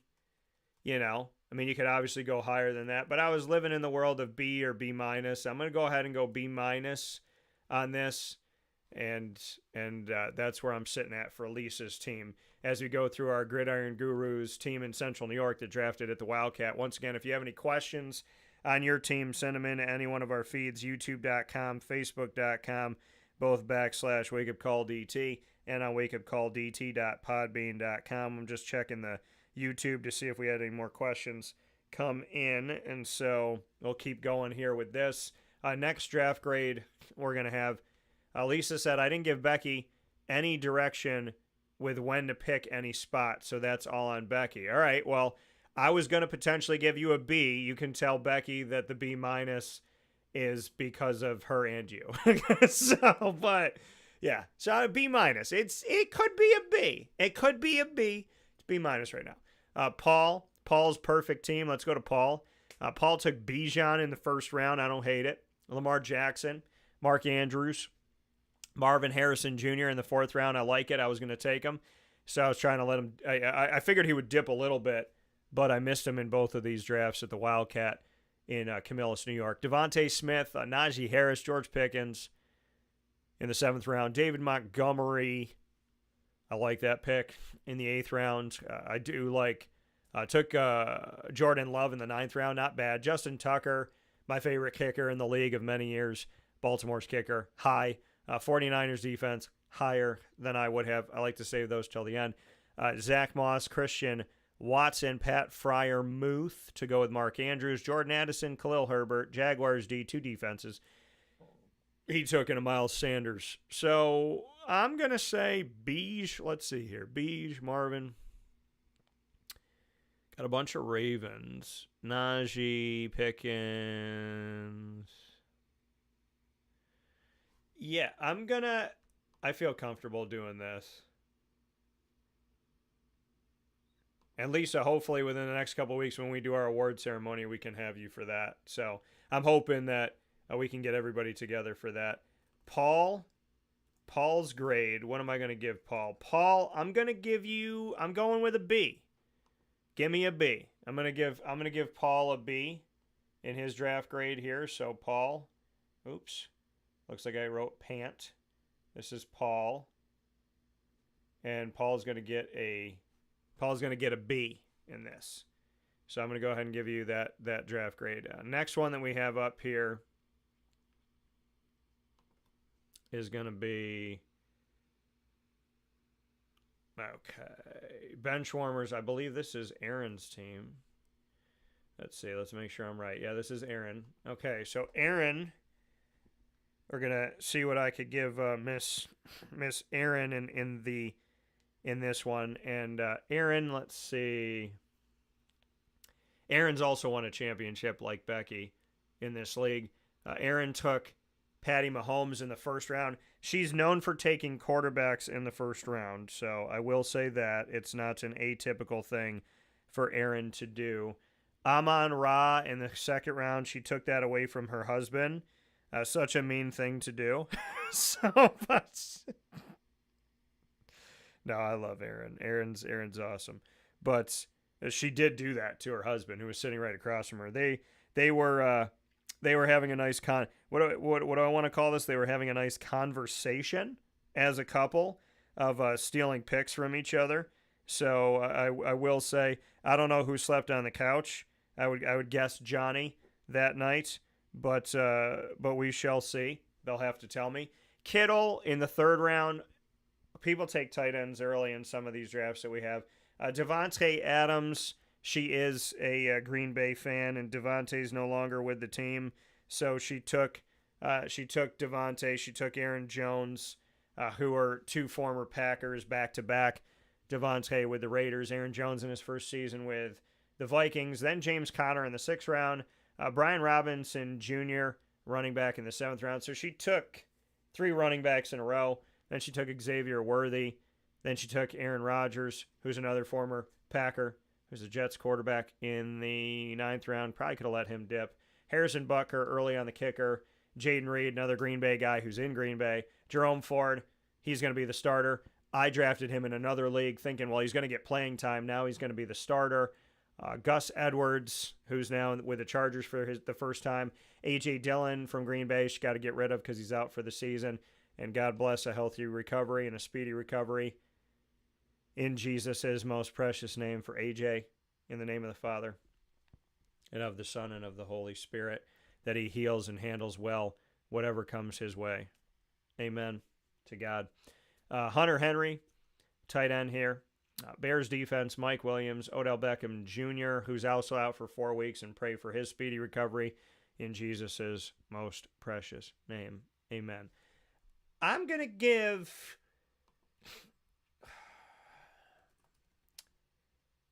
Aaron's grade. I don't know if Aaron's going to like this, but not really fond of the picks down the stretch, but I'm going to go ahead from some of the other picks that were early. I'm going to give Aaron a B-. So Aaron, you get a B- from me in your picks. Don't be a hater. So I'll give Aaron a B-. Next up in the Central New York Gridiron Gurus League that drafted the Wildcat Sports Pub. Wow. So thought I could speak. And Gridiron Gurus, the league is called the Gridiron Gurus. And Johnny went after the name a little bit here and changed his team name to We Built This Gritty, which is also a play on one of my favorite songs, which is We Built This City. So as far as names go, I'm going to give it up to Johnny for killing it on the name. We Built This Gritty, my favorite name I've seen in the Gridiron Gurus so far. He took Tyreek Hill, Sam Laporta. He is a Lions fan. Justin Jefferson in the third round, Josh Jacobs here, Elvin Kamara, DJ Moore in round 6, who's got Caleb Williams now. Stephon Diggs in the 7th round. Raheem Mostert, his first quarterback off the board was Jared Goff. Ramondre Stevenson, Jamison Williams. Took Tua in the 12th round. Marquise Hollywood Brown in round 13. Cole Kmet. Dolphins defense, Jake Moody. Tyler Lockett and Jamal Williams, a former Lion, former Packer, now in New Orleans in his second season there. Took him in the last round. So I like Johnny's team here. I do. I don't know what his wife is going to think on this, but I gave her a B-. I'm going to give Johnny an A-. So Johnny, you get an A- here for your team. Team name, you get an A+. We Built This Gritty, I love, but I'm going to give Johnny an A- for his draft in our fantasy football league for Wake Up Call at the Wildcat on 3680 Milton Avenue in Camillus, New York. We call this league the Gridiron Gurus because we have a couple leagues there. The Bills Mafia Mobsters. This is Paul's son's team. So Landon friggin' killed this draft. And that's not me saying it. That's like throughout the draft, people were like, this kid's really good. And they started to look over at him like, holy crap, this kid knows what he's doing. So shout out to Landon, because you definitely made a big impression your first time in the league. So Josh Allen, he's a Bills fan, obviously, Bills Mafia Mobsters. So Josh Allen, Isaiah Pacheco, Chris Olave, Dalton Kincaid in round number 4. Malik Neighbors, a little bit high. Kenneth Walker, Keenan Allen. His second quarterback is Brock Purdy. So he's got Josh Allen and Brock Purdy, Jackson Smith and Jigba, who I have a ton of rookie cards of. If anybody wants a 3 of 3 in the world, I have an Oculus of that card. Really cool card. And Cowboys defense, high. Young-Ho Koo, love the name. Too high, though, at 11 in the 11th pick, or 11th round, I should say. Dalton Schultz, J.K. Dobbins. Lions defense is a backup defense. DeAndre Hopkins, Blake Corum, Kendre Miller, and Marvin Mims. So, yeah, I mean, he got 2 good quarterbacks here. He got Kincaid, he got Olave, he got Pacheco.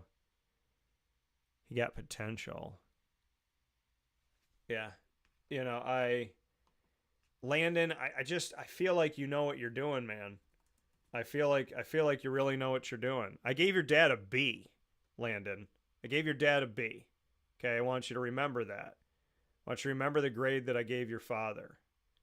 Because I am going to give you a better grade than your father. So I gave your dad a B.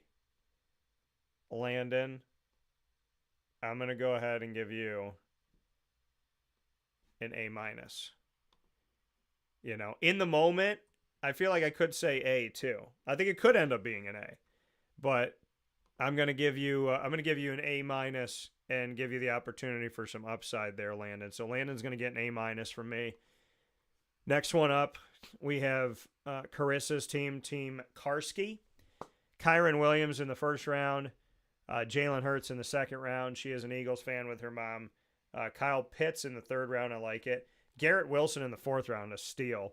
Mixon, I think he's going to be good in Houston, arguably their best running back they've had in a long time. Colts quarterback, so another quarterback. A little bit early here, but taking Anthony Richardson and Jalen Hurts. Zay Flowers in the seventh round, I like it. T. Higgins, Deontay Johnson, who's now in Carolina as a young receiver, coming from the Steelers. Tajay Spears and Tony Pollard back-to-back. She got the handcuff, 10th and 11th round. Evan McPherson, kicker in the 12th, a little bit early. Bengals defense, a little bit early. Chuba Hubbard. Ladd McConkey, the rookie. Chargers wide receiver for Jim Harbaugh. Tucker Kraft, Seattle defense to back it up. And Jacoby Myers. You know, I like Carissa's team. I really do. I'm a fan. So, Carissa, go ahead and get you written on the board here. Carissa, guess what you're going to get? You're going to get an A. Carissa gets an A. So, Lisa got a B minus. Carissa's mom got a B plus.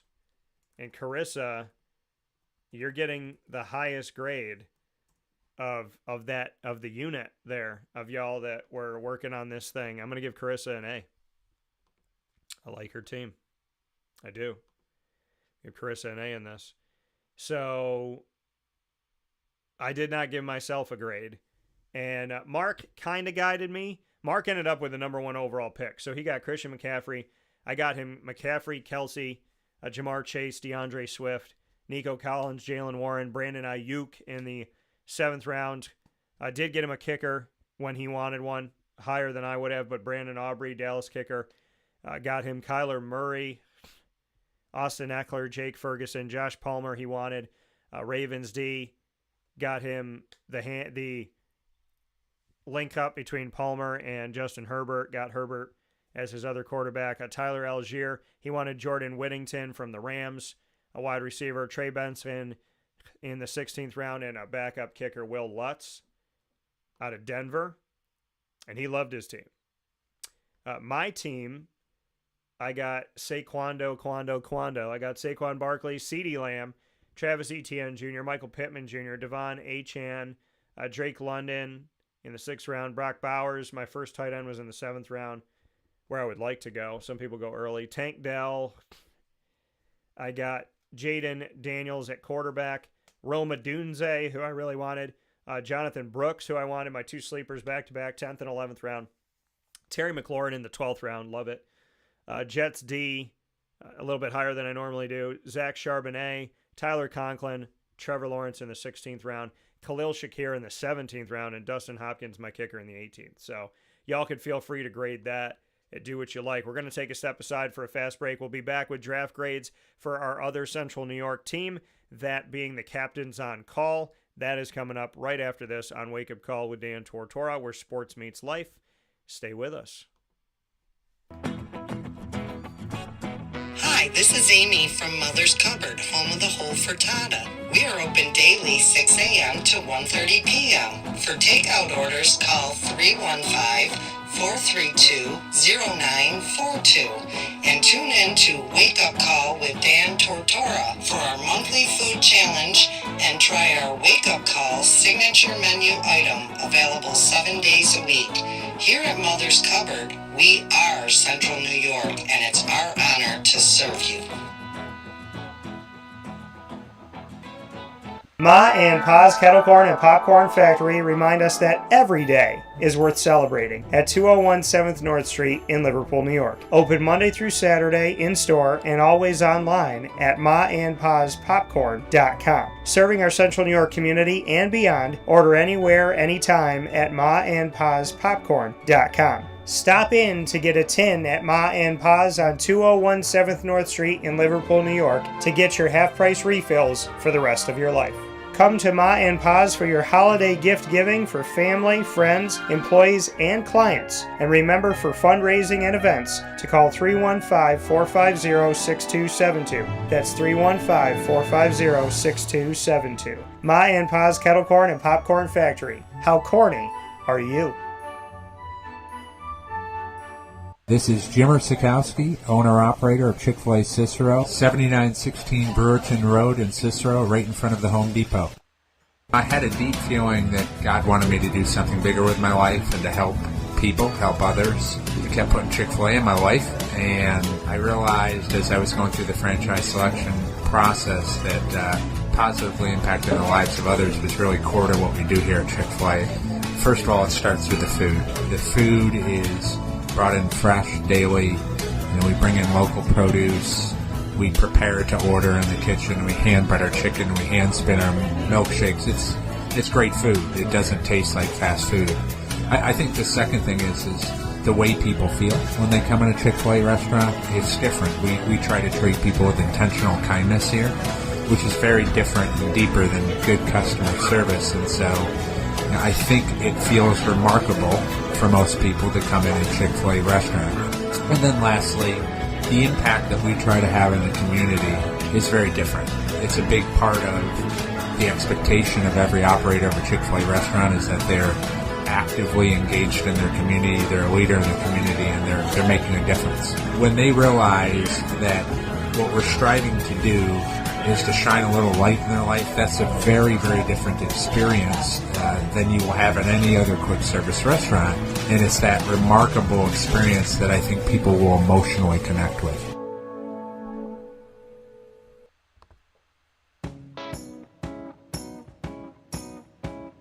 In these unique times, there are those in our community that give us a sense of normalcy and positivity. Pizza Man on 50 Oswego Street in Baldwinsville has been here for you for over 35 years and is here now. Call 315-638-1234 or order online at pizzamanbville.com to bring those familiar tastes into your home. And remember to come see our monthly on-site broadcasts centered around the community and our Baldwinsville Bees. Pizza Man in Baldwinsville. Any way you slice it, they are always here for you.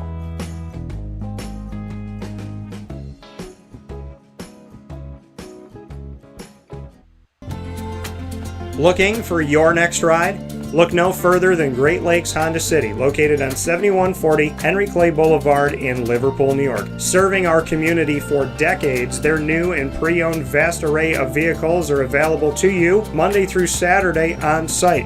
To search from home, shop at GreatLakesHondaCity.com. Call 315-365-5576 to set up an appointment. That's 315-365-5576 for Great Lakes Honda City, 7140 Henry Clay Boulevard in Liverpool, New York. Great cars, great people, Great Lakes. All right, you need to come out here and get yourself the Brooklyn Pickle. I was talking about this with one of my buddies. I was like, yo, there's no better sandwich in the state of New York than the Brooklyn Pickle. And now that I found out that they're going down to North Carolina, we are taking over your taste buds everywhere you are, wherever you're gonna be. You need to get yourself out to the Brooklyn Pickle. Pinehurst, you just realized that you found yourself the best sandwich shop that you're ever gonna have. This is a glorious moment. It's a blessing to your community. You're welcome. Brooklyn in the house, baby. Go over to the Brooklyn Pickle. You already know what it is. You heard the man. Head to Brooklyn Pickle Pinehurst on 1788 Old Morgantown Road in Southern Pines, North Carolina.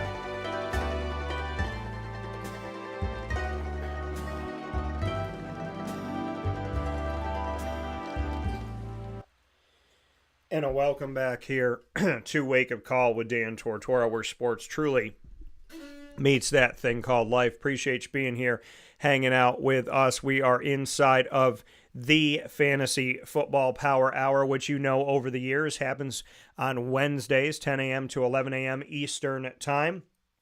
And this edition of the Fantasy Football Power Hour, proudly presented by the Wildcat Sports Pub, provides for you the 2024 draft grades of our Central New York leagues that just drafted over this past weekend at the Wildcat Sports Pub. I just gave the grades to the teams that were with us in the Gridiron Gurus League. So the Gridiron Gurus League that have been with us, are with us, and newcomer in Landon. So shout out to Landon. So all of them that are in that league, we just gave them all a draft grade. Now it's time to give the draft grades to the Captains on Call League. And so we're going to shift gears over to them. And once again, as always, I'm not going to be grading my team. So Real Bad Juju is Nicholas's team. Nicholas has been with me from the beginning of our leagues in Central New York. The whole time we've been at the Wildcat Sports Pub and before then. So shout out to Nicholas. So I'm going to go ahead and put Nicholas's name up here and go through his team.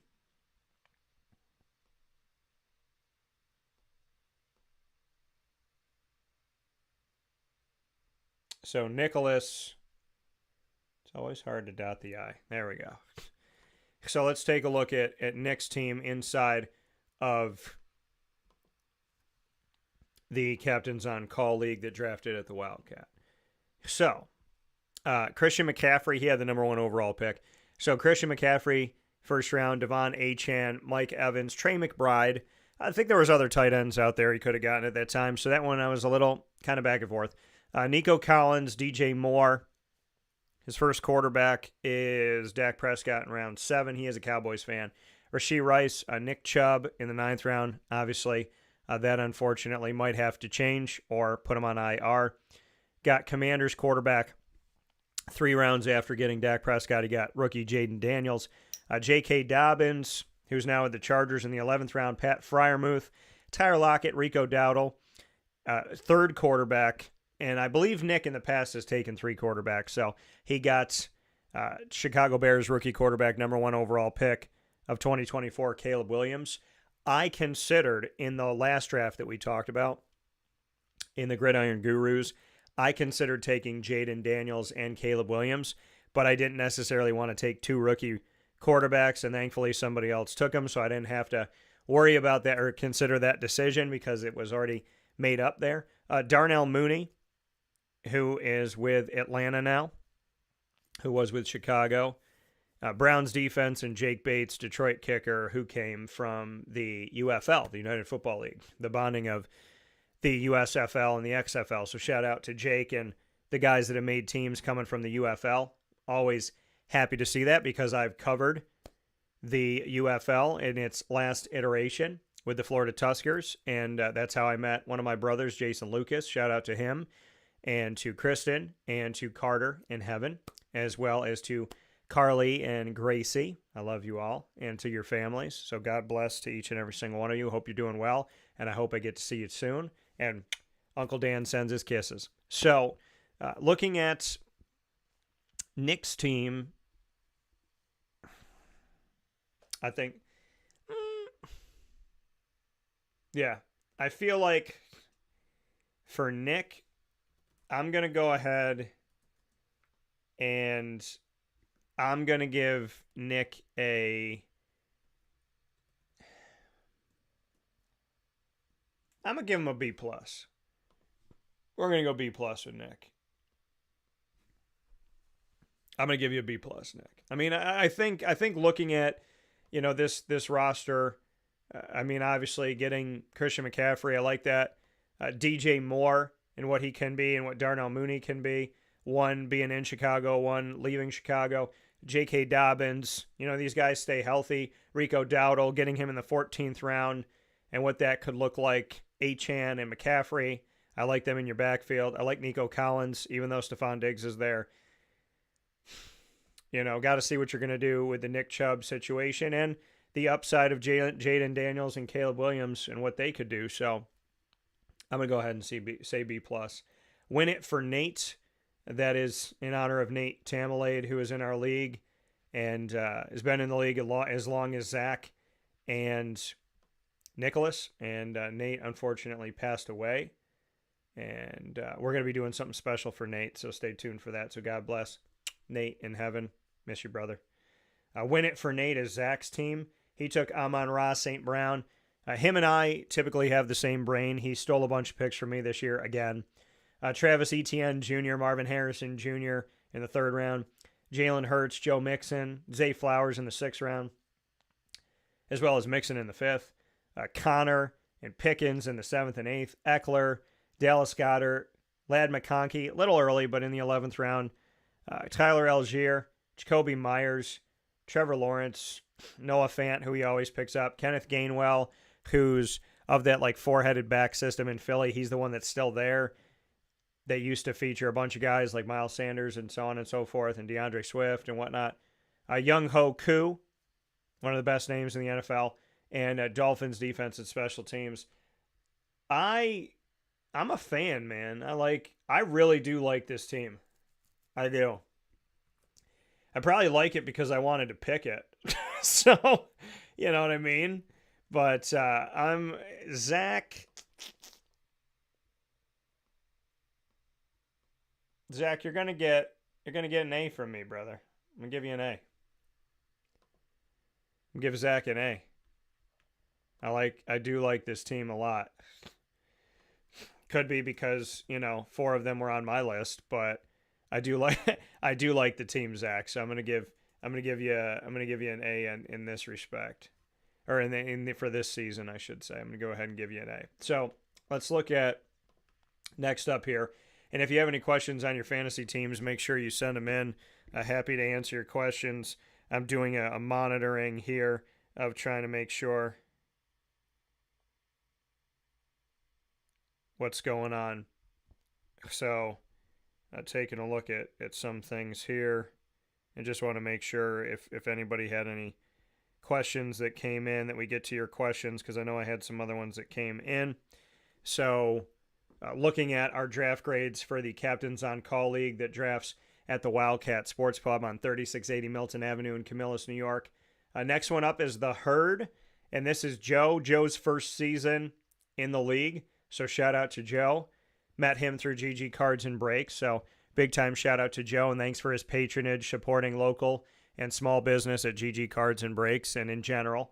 Saquon, and because he obviously came out to the Wildcat, supported them too. So big time shout out to Joe, a fan of getting to spend some quality time with Joe and getting to know him. He's really cool in the card world, and has been good to me the whole time. So I wanna say thank you to Joe. It's nice to meet some new people in life and see some more good out there in the world. So thank you to Joe for that. He took Saquon in the first round, which is what I did in the other league.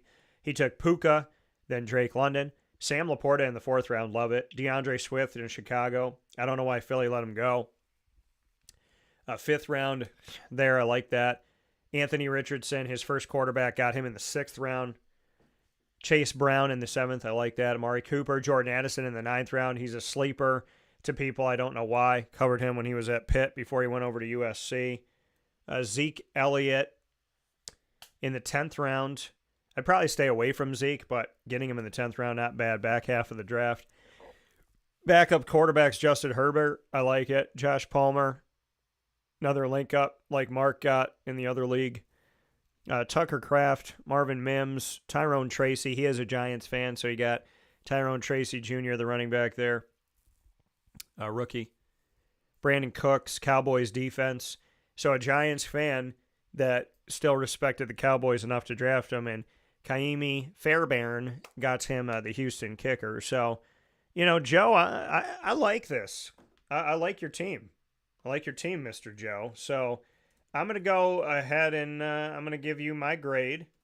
And my grade for Joe in the Captains on Call League, Joe is going to get, in his first time with us, I'm going to give Joe an A-. We give Joe an A- here for the league. Not too shabby, Joe. Could be an A. Could end up being an A. I'll give you an A- for this. Next team that we have up is called Hawk Tua, and they drafted Tua. This is Anthony's team from GG Cards and Breaks. He got Breece Hall and Garrett Wilson back to back. I don't think he was anticipating that they were going to be there, and they both were. So, because he drafted a little bit later in the first round of our 10-team league, and he ended up with both of them. I don't think he thought Garrett Wilson was going to be there, and he was. So I like those. Devontae Adams, not a bad pick, third round. Alvin Kamara in the fourth round. This dude used to be a top 4 running back, but he's dropped a little bit here. Cooper Kupp in the fifth round. He dropped in other ones, but he got him there. He is a Niners fan. He didn't draft a Niner till the sixth round. George Kittle, nothing wrong with getting him in the sixth round at tight end. David Montgomery, I love it because Montgomery and Jahmyr Gibbs both look like starting running backs. Detroit figured out how to use them both together, which is great. They had double-digit touchdowns apiece, which was huge for Detroit. I think they'll do it again. Terry McLaurin in the 8th round, I like that. Chris Godwin in the 9th round, like that. Calvin Ridley in the 10th round, back half, not bad. Picked up Brock Purdy, who was his first quarterback. He didn't take his first quarterback until the 11th round, and he still got Brock Purdy. Trey Benson, TJ Hawkinson, who's going to be out for the first few weeks. God willing, he'll be okay and heal in Jesus' most precious name. Heal and handle well whatever comes his way. Amen. Kendre Miller. Tua in the 15th round. Braylon Allen for the Jets. Their rookie running back to back up Breece Hall, so you got the handcuff there. And then 49ers defense and Cameron Dicker. I like his team too. I like Anthony's team. Anthony told me coming in he was going to be no joke, and I think Joe's team could be an A. And I'm going to give Anthony an A for Anthony here. So I'm going to give Anthony's team an A. I think him and Joe could be around the A- area, and I'm going to give Anthony an A because he picked up a lot of the time. I look at the timing of when people pick people up, and he definitely made some good moves at times where you thought guys wouldn't even be available. So I'm going to give Anthony an A for that. Chuba Hubba Max. Hubba Bubba Bubba. So Chuba Hubba Max. This is the next team that we're going to do. And so I'm going to go ahead and this is Macaulay's team. So Chuba Hubba Max, this one to me, we're going to go ahead and break it down. Macaulay's been with us for the last few seasons, which I'm really happy. He's been with us. He is a Ravens fan. He took Kelsey in the first round, a little bit early, but there is that person that wants to take Kelsey high. Isaiah Pacheco, Michael Pittman Jr. in the third round, I like it. DK in the fourth round, I don't hate it. James Cook in the fifth round, I like that. Stephon Diggs, I'm iffy on Diggs, which is why I didn't draft him. Draft him in the 6th round. I probably would have waited maybe another round or so if I was going to draft him. Joe Burrow, his first quarterback coming in the 7th round. Love that. Javonte Williams. Denver's been downplayed. Maybe that's good for Javonte, who I covered at college at North Carolina. Jackson Smith and Jigba in the 9th round. Good. Jonathan Brooks, I was hoping he would fall to me. McCauley stole this one away for the rookie running back out of Carolina. I like that. Roma Dunze, another one he stole away from me. Good pick in the 11th round. Rookie out of Chicago, who I think Caleb Williams is going to have some fun with. We already saw them link up in the preseason. Chuba Hubbard got the handcuff for Jonathan Brooks in the 12th round. Chigoziem Okonkwo, a Tennessee tight end in the 13th round to back up Travis Kelce. Nothing wrong with that. Tank Bigsby, I'm a fan of. Gabe Davis, he took Jaguars back-to-back here. 14th and 15th round, nothing wrong with those. And got Rams quarterback to back up Joe Burrow. He's got Matty Stafford. And then he took Jake Elliott and Jaguars defense. So, yeah, I mean, this is a clean one here. To me, this is a good draft by McCauley. So, Macaw. So, I mean, I think it's that's a nice little rally cry, the Macaw here for McCauley. But, taking a look at McCauley's team here, ultimately, I am going to have to go ahead and give him, let's see here. McCauley, I'm going to give you an A-. I'm going to go A- on your team. So I like McCauley's team. I really do. And like I said, another one who stole some picks away from me, including Jonathan Brooks and Roma Dunze, the rookies back-to-back. So I think A-. You got a clean team here, McCauley. I think you got the makings of having a good season. So I'm going to go ahead and give McCauley an A-. And then we're going to go to our next few here and giving our draft grades. The Fantasy Football Power Hour is going to talk fantasy football with you every single week on Wake Up Call Wednesdays from 10 a.m. to 11 a.m. Eastern Time. Proudly presented by the Wildcat Sports Pub, the exclusive home of our Central New York fantasy football leagues on 3680 Milton Avenue in Camillus, New York. This week, we're giving the grades on our drafts that happened this past weekend. And then, for the weeks to come, we'll be shouting out our leagues and then giving an overall view of fantasy football for all of you all around the world. We've had listeners all over the country, and I want to thank people that have listened to Wake Up Call with Dan Tortora and to our Fantasy Football Power Hour. And want to thank T-Money for his questions earlier today. Password is Taco. I love this. I believe that this is a link back to the league on FX, which was about fantasy football and the friendships that came from that. Password is Taco is Colby's team. Colby took, he had the 2nd overall pick. He took Tyreek Hill, Kyron Williams at the bottom part of the 2nd round. Malik Neighbors, a little bit high, but he is a Giants fan. Evan Engram in the 4th round, like it. CJ Stroud in the 5th round, like it. Brian Robinson Jr., a little bit of a question mark for me. I was a little higher on him than I am going into this season. T. Higgins in the 7th round, nothing wrong with that. Tony Pollard in the 8th round. Brock Bowers in the 9th round, rookie out of Georgia. Been a fan of him for a while. Christian Watson in the 10th round, number 1 receiver in Green Bay. Could be Jaden Reed, could be Christian Watson, but I do like the 10th round pickup back half here of our draft after the break that we had. Zach Moss, Antonio Gibson, Curtis Samuel, who's now with Buffalo, Cole Kmet, getting backup quarterback Kirk Cousins in the 15th round, Jalen Hyatt out of Tennessee for the Giants, and Justin Tucker, my favorite kicker, in the Giants defense. I feel good about this one too.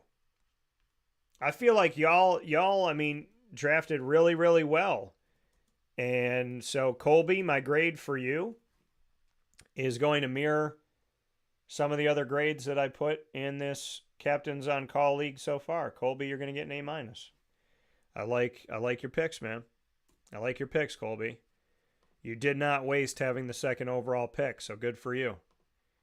Next one we have up here in the Captains on Call is Team Green, Pete's team.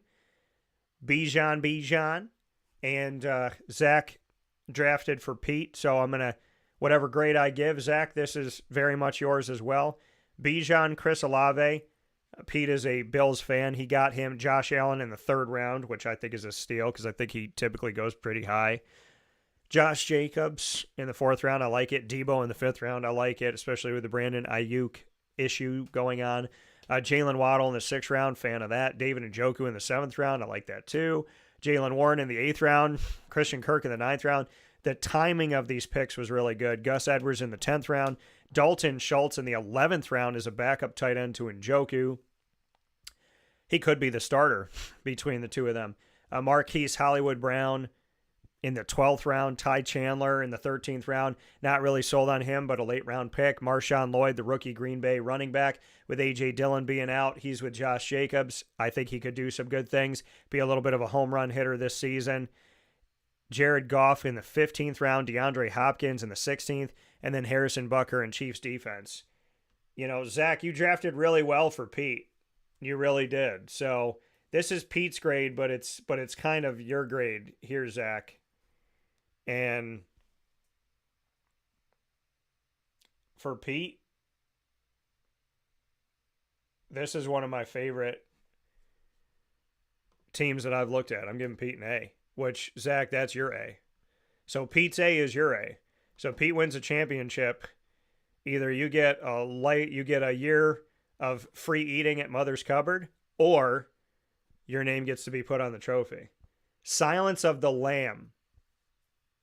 One of my other favorite names here this season. Curtis is the one who created this one. And a big time shout out to Curtis for all you are, my good sir. He has CeeDee Lamb on the team. He got Justin Jefferson in the 1st round, CeeDee Lamb in the 2nd round. Bonkers. Silence of the Lamb here. Love the name of the team.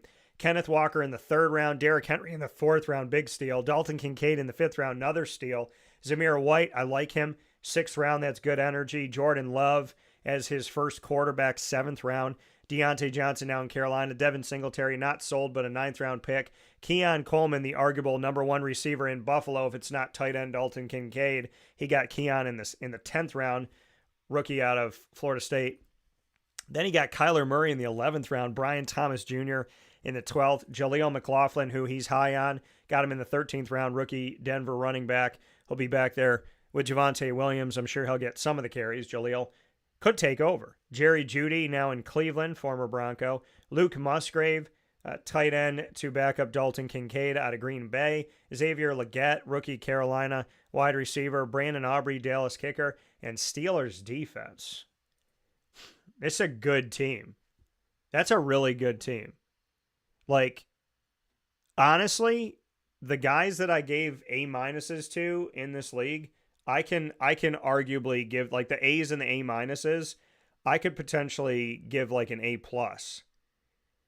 So, I mean, we look back at this league. I gave Zach an A. I gave Joe an A-. I gave Anthony an A. I gave Macaulay an A-. I gave Colby an A-. And I gave Pete an A, which Zach drafted for him. Curtis, I mean, team name is A++. Hawk Tua, A++ for Anthony's team name. I really like Curtis's team. I think every team I'm looking at here, Curtis could end up winning the championship. I got to give my first A+. No one got under an A- in this league. Nobody. And Curtis got the only A+ of the 2 leagues in Central New York. I got to give it up to you, man. Get an A+. And these I'm doing in the moment. I didn't write these grades down beforehand. So A-, A-. So looking at this now, I gave out 1, 2, 3 A's, 3 A-, and 1 A+ for this league. And then I don't grade mine. And I drafted for Phil. So I'm not going to grade that one. Phil got Jonathan Taylor, A.J. Brown, Mark Andrews, Lamar Jackson in the 4th round. Brandon Ayuk, he's a Niners fan, got him in the 5th round for him. Ramondre Stevenson, Najee Harris back-to-back, Keenan Allen, who's now at Chicago, Raheem Mostert in the 9th round, Cortland Sutton, Jaden Reed in the 11th round, Charbonnet in the 12th round, Taysom Hill, the jack of all trades, in the 13th round. Got him another Niner, Elijah Mitchell, in round 14, Khalil Shakir in 15. Got him Deshaun Watson and Jameis Winston, that team quarterback of the Browns, in the 16th round to back up Lamar. So we got the old Browns and the new Browns. And then Ravens defense and Evan McPherson, kicker for Cincinnati, for Dude Where's Lamar, which is Phil's team. My team, I got Jahmyr Gibbs, Jamar Chase. I drafted kind of in the middle here. I got Pat Mahomes in the 3rd round, Rashad White, Devontae Smith, Kyle Pitts in the 6th round, Aaron Jones in the 7th, Tank Dell in the 8th. I don't know why he was dropping. Tajay Spears in the 9th. I don't know why he was dropping. Xavier Worthy in the 10th, rookie, fastest 40 ever at the combine for the NFL. Jake Ferguson, my backup, is that my first tight end? No, my backup tight end. Yeah, Jake Ferguson. Great numbers with Dallas. I thought losing Dalton Schultz was going to be a big effect, but Jake obviously made sure that wasn't. Jerome Ford, now he's the starter.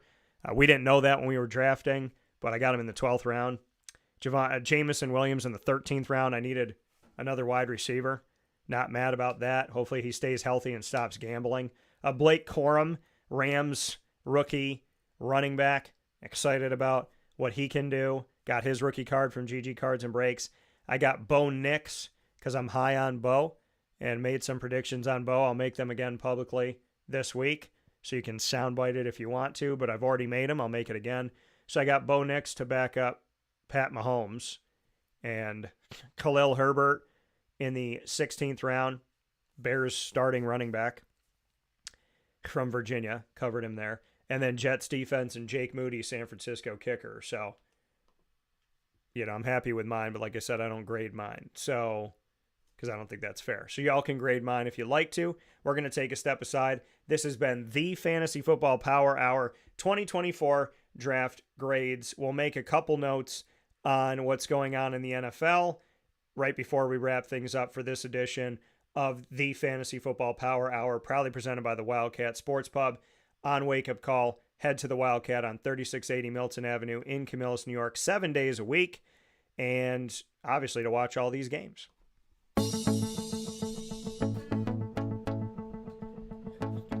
Avicoli's, located on the corner of Route 57 and Wetzel Road in Liverpool, New York, has been your trusted neighbor for decades. Located just steps from Liverpool High School, we're happy to have the Liverpool Warriors on-site, on-location broadcast at Avicoli's through Wake Up Call with Dan Tortora every single month, featuring student athletes, coaches, and administration throughout the year from Liverpool High School. Head out to Avicoli's today on the corner of Route 57 and Wetzel Road in Liverpool, New York, open Tuesday through Sunday for lunch, dinner, and drinks. We'd love to see you out there. And of course, you can call them at 315-622-5100 for takeout, delivery, and catering. That's 315-622-5100. And also find them on myavicolis.com. That's myavicollis.com.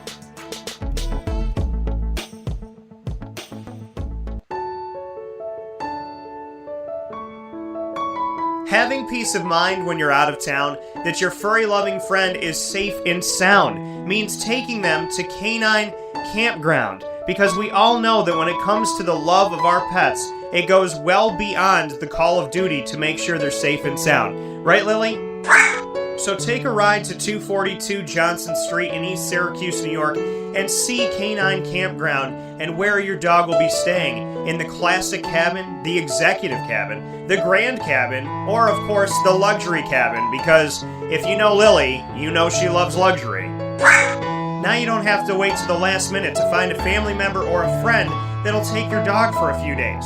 Call Canine Campground at 315-299-4013. That's 315-299-4013. Their drop-off and pickup times are Monday through Sunday. Check K9campground.com for more information. That's the letter K, the number 9, and campground spelled with a K.com. K9campground.com. When you're going out of town, bring your dog to Canine Campground. Carvel DeWitt, it's what happy tastes like. Do you know why? Because we make ice cream. Creamy, rich, flavorful ice cream. Not yogurt or iced milk like some of our competitors. Ice cream. Fresh, by hand, daily. For the calorie conscious, we have something new for you. Our new Carvelite. Same great flavor, creaminess, and texture of our regular ice cream with only 35 calories an ounce. So whether you want an ice cream cake, flying saucer, dasher, carvalanche, hard or soft ice cream, we will satisfy your craving with our fresh, handmade regular or new Carvelite ice cream. Carvel DeWitt. It's what happy tastes like. The Wildcat Sports Pub in Camillus, New York is located on 3680 Milton Avenue in the Home Depot Plaza. It is your family-friendly sports bar and restaurant. Folks, some sports bars aren't family-friendly. Some family-friendly restaurants are not sports bars. The Wildcat Sports Pub in Camillus, New York is proud to be both. It is that marriage that you've been looking for years. The Wildcat Sports Pub is your home base for your sports bar and restaurant needs, games for the kids, indoor and outdoor activities, and enough things on the menu to come back every single week and get to try something new. They're open Sundays from noon to 8 p.m., Monday through Wednesday, 11 a.m. to 11 p.m., and Thursday through Saturday from 11 a.m. to midnight. For reservations and party information, call 315-487-2222 for the Wildcat family-friendly sports pub and restaurant.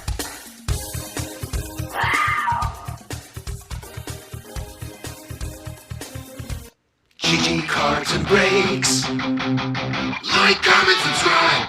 GG Cards and Breaks coming to you on 639 Delmar Place in Syracuse, New York. Open for you Tuesday through Saturday from 10 a.m. to 6 p.m. and on Sundays from 10 to 5.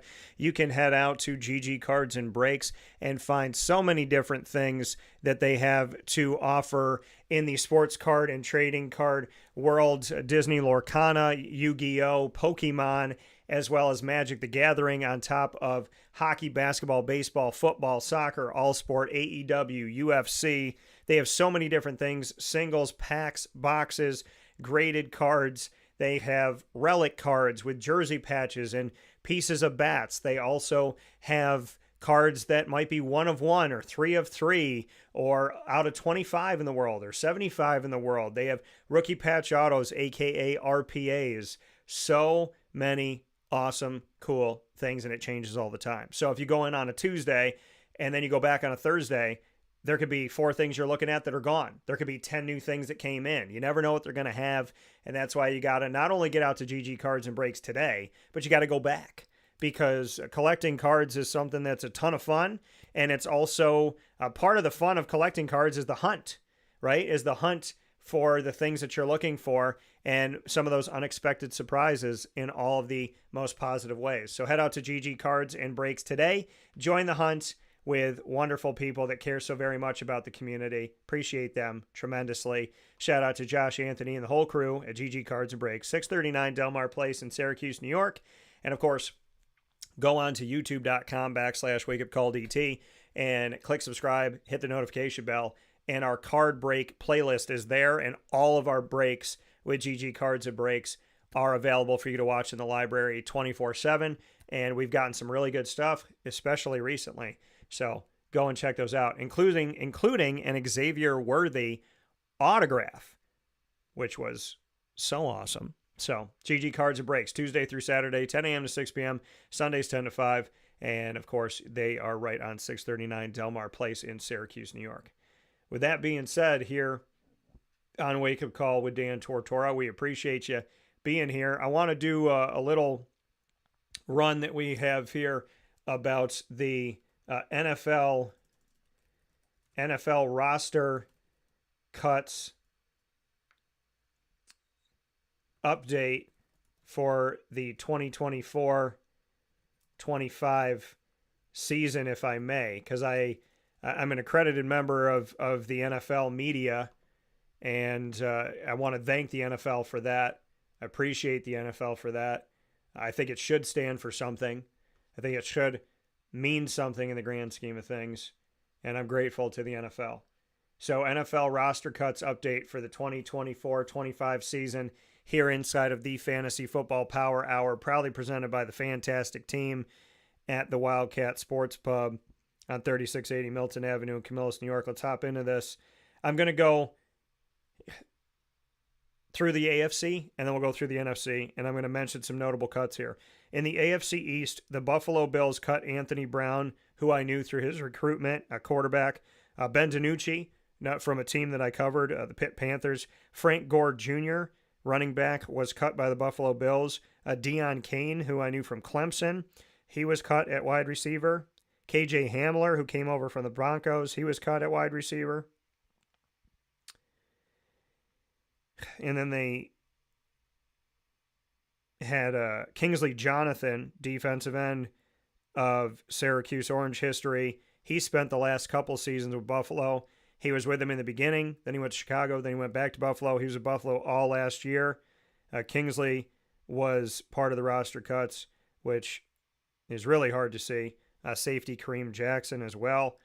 Miami cut quarterback Mike White, who had some success as a third stringer with the Jets. Selvin Ahmed, running back, who was utilized in a multiple running back system back there in Miami in recent history. He's gone. Anthony McFarland, who I covered in college. I believe he was at Memphis. He was cut. Outside of that, they cut a bunch of D tackles. Robert Cooper, Neville Gallimore, Jonathan Harris, Isaiah Mack, Leonard Payne. Cornerback Isaiah Johnson was cut, which is sad to see. He's a Syracuse guy. So another Syracuse guy. New England Patriots cut quarterback Bailey Zappi, so they parted ways with him. Mitchell Wilcox at tight end was cut by the Patriots as well. Just kind of going down the list here of these guys. Chad Ryland, the kicker, was cut from the team. The Jets cut two quarterbacks, Adrian Martinez and Andrew Peasley. They cut Deion Jackson at running back and Xavier Valade at running back.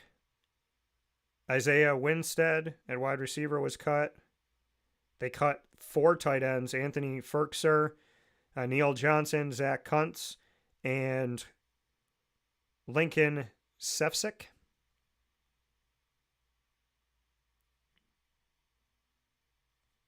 And then outside of that, cornerback Shamar Bartholomew, DB Trey Swilling, kicker Austin Siebert. In the AFC North, Baltimore cut quarterback Emory Jones, who used to be with the Florida Gators. They cut Devin Leary, who I've interviewed and covered. He was at NC State, then he went to Kentucky. So sad to see that. Running back John Kelly. They cut wide receiver Russell Gage, who's been around the league. They cut wide receiver Anthony Miller, who's been around the league.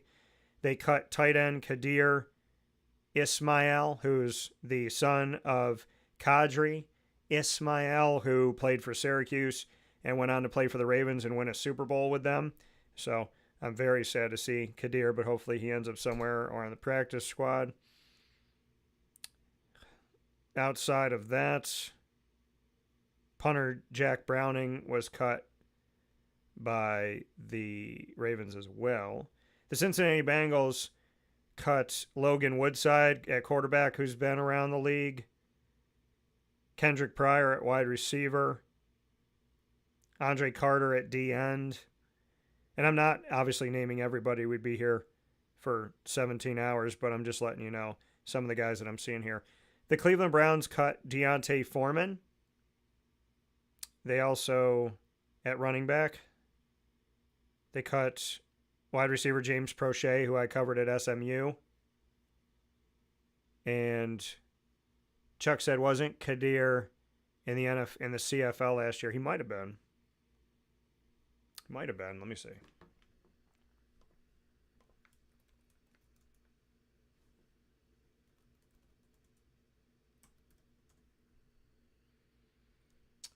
Let's see here. He was with Samford University. And then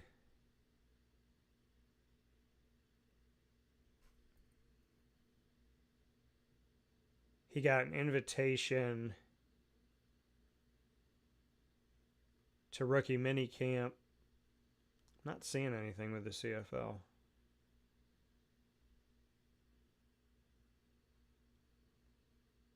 So,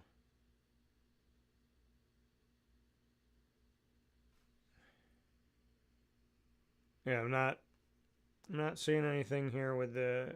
I'm gonna go ahead and take another look at it.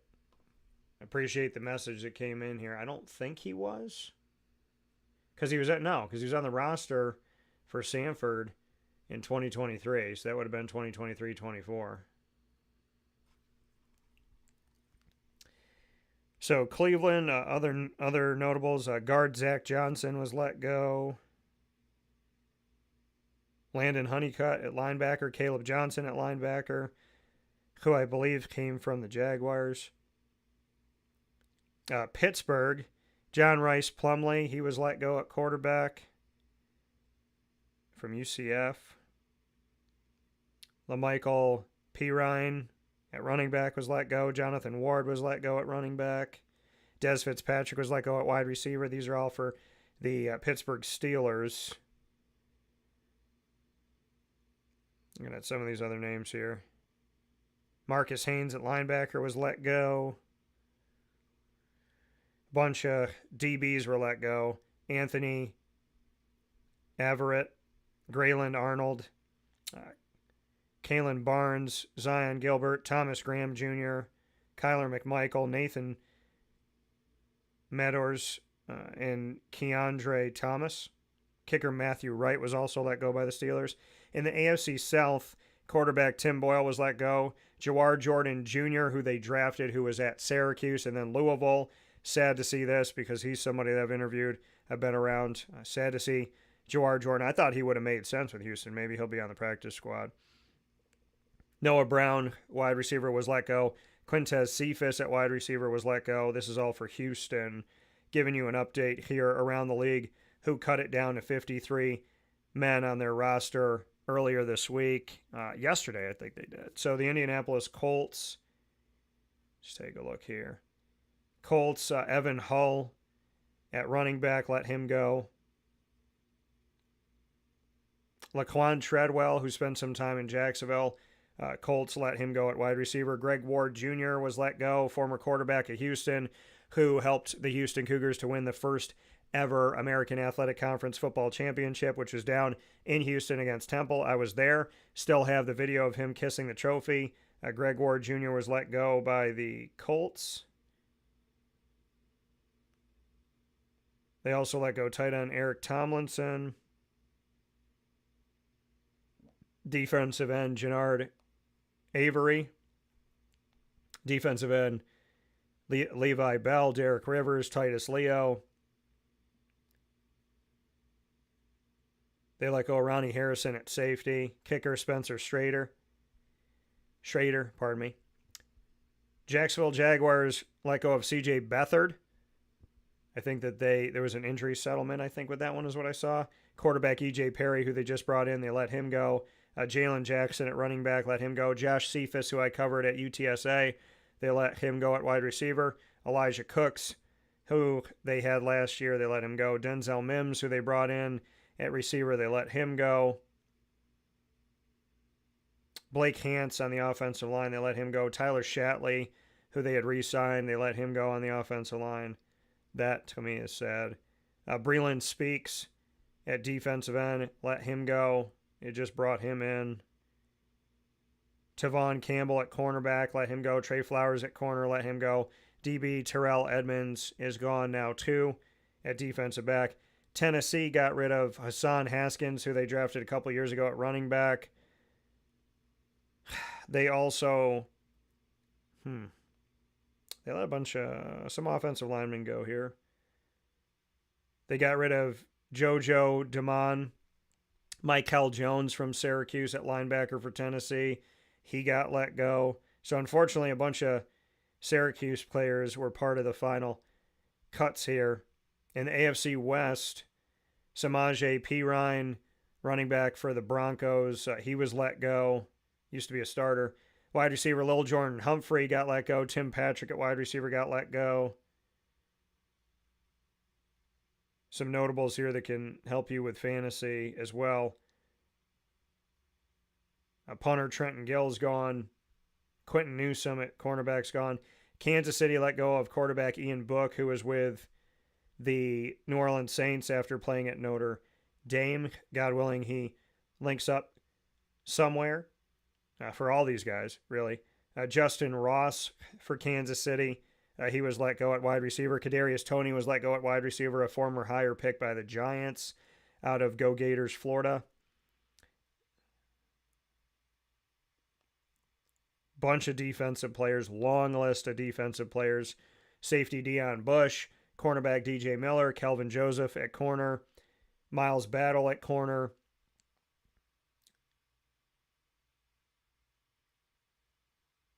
Offensive line, not too many offensive linemen. Guard Nick Torres, McCade, Mittauer, and Griffin McDowell all at guard were let go by Kansas City.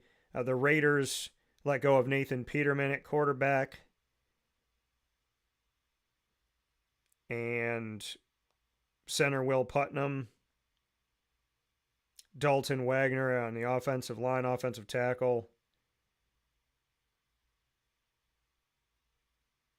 And then the Chargers let go of Max Duggan at quarterback, Luis Perez at quarterback. They let go of Isaiah Spiller, who they drafted in recent history. The Chargers did, so they must feel good about Gus Edwards and J.K. Dobbins coming over, the tandem from Baltimore, from one Harbaugh to another, from John to Jim. Tight end Luke Benson, who played at Syracuse and then went to Georgia Tech, he got let go. Another Syracuse guy got let go in the final roster cuts, let go from the Chargers. And then in the NFC, we have Dallas Cowboys. And once again, just giving you some notables here.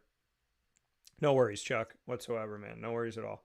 But giving you some notables of what's been going on in these roster cuts so that you have these to, and it's not every single roster cut, of course, because like I said, these are some long lists, unfortunately. This is a sad thing to do. I don't enjoy reading these off.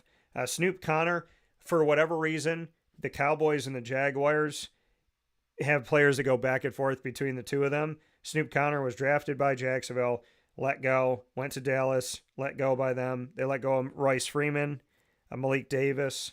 Royce Freeman and Malik, both running backs. Royce supposed to be a starter in the NFL for Denver. It just didn't work out. Cam Johnson at wide receiver. Kelvin Harmon, wide receiver for Dallas, let go as well.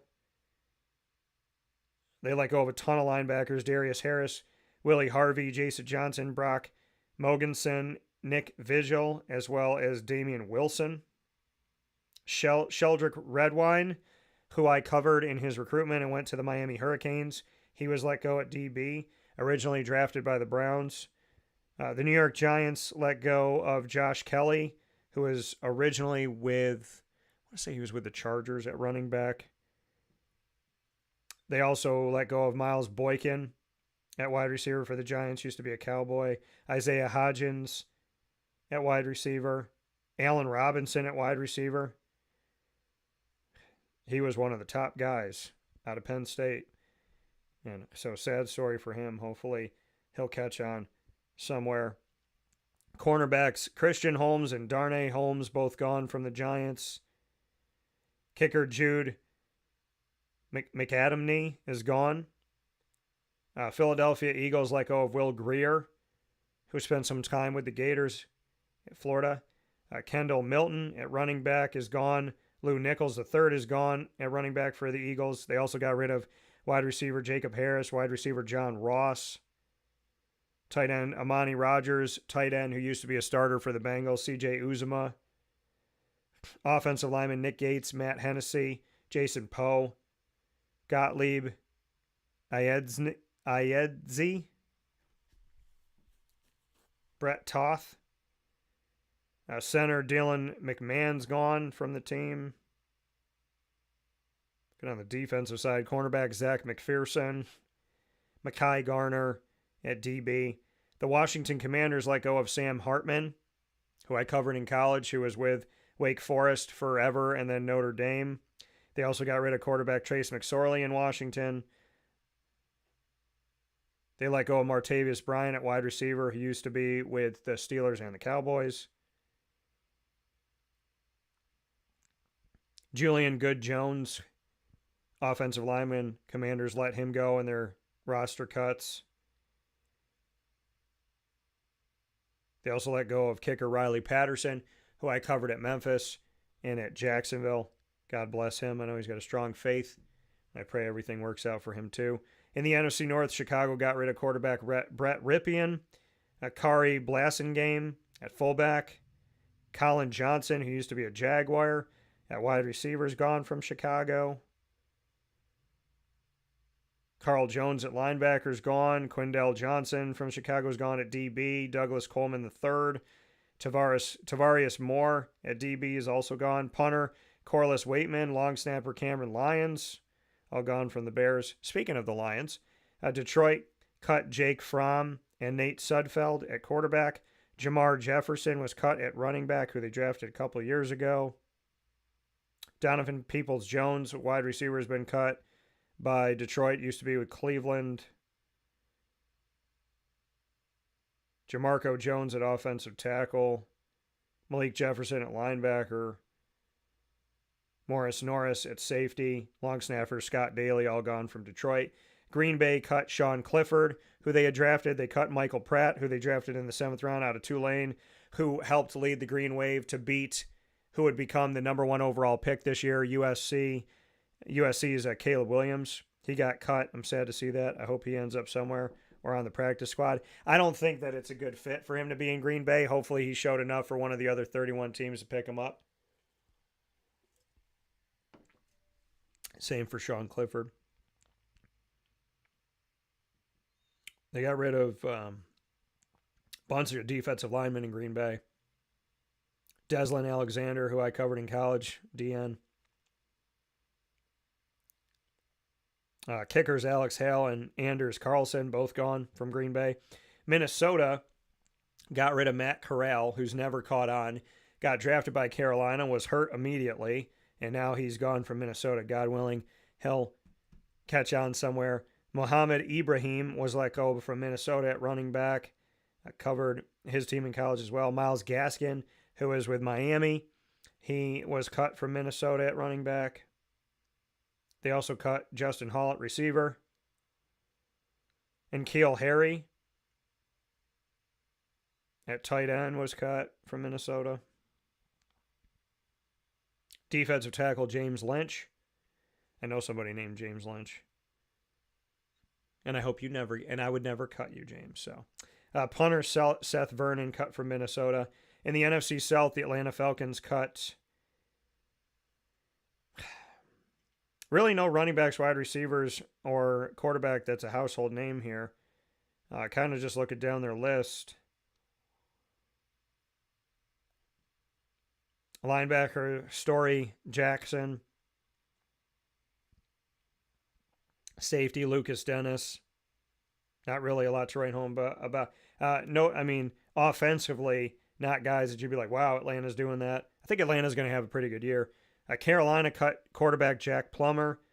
Mike Boone, who I covered in college at Cincinnati at running back. He was, I think he started his career with the Vikings. Terrence Marshall Jr. was cut from Carolina after they drafted him within the last couple of years. That's sad to see. Mason Brooks at offensive guard was cut by Carolina. Cornerback Lamar Jackson, not quarterback. Safeties Alex Cook and Rudy Ford. Cornerback Chris Wilcox and Quandre Mosley. New Orleans cut James Robinson at running back, who used to be with Jacksonville and then the Jets.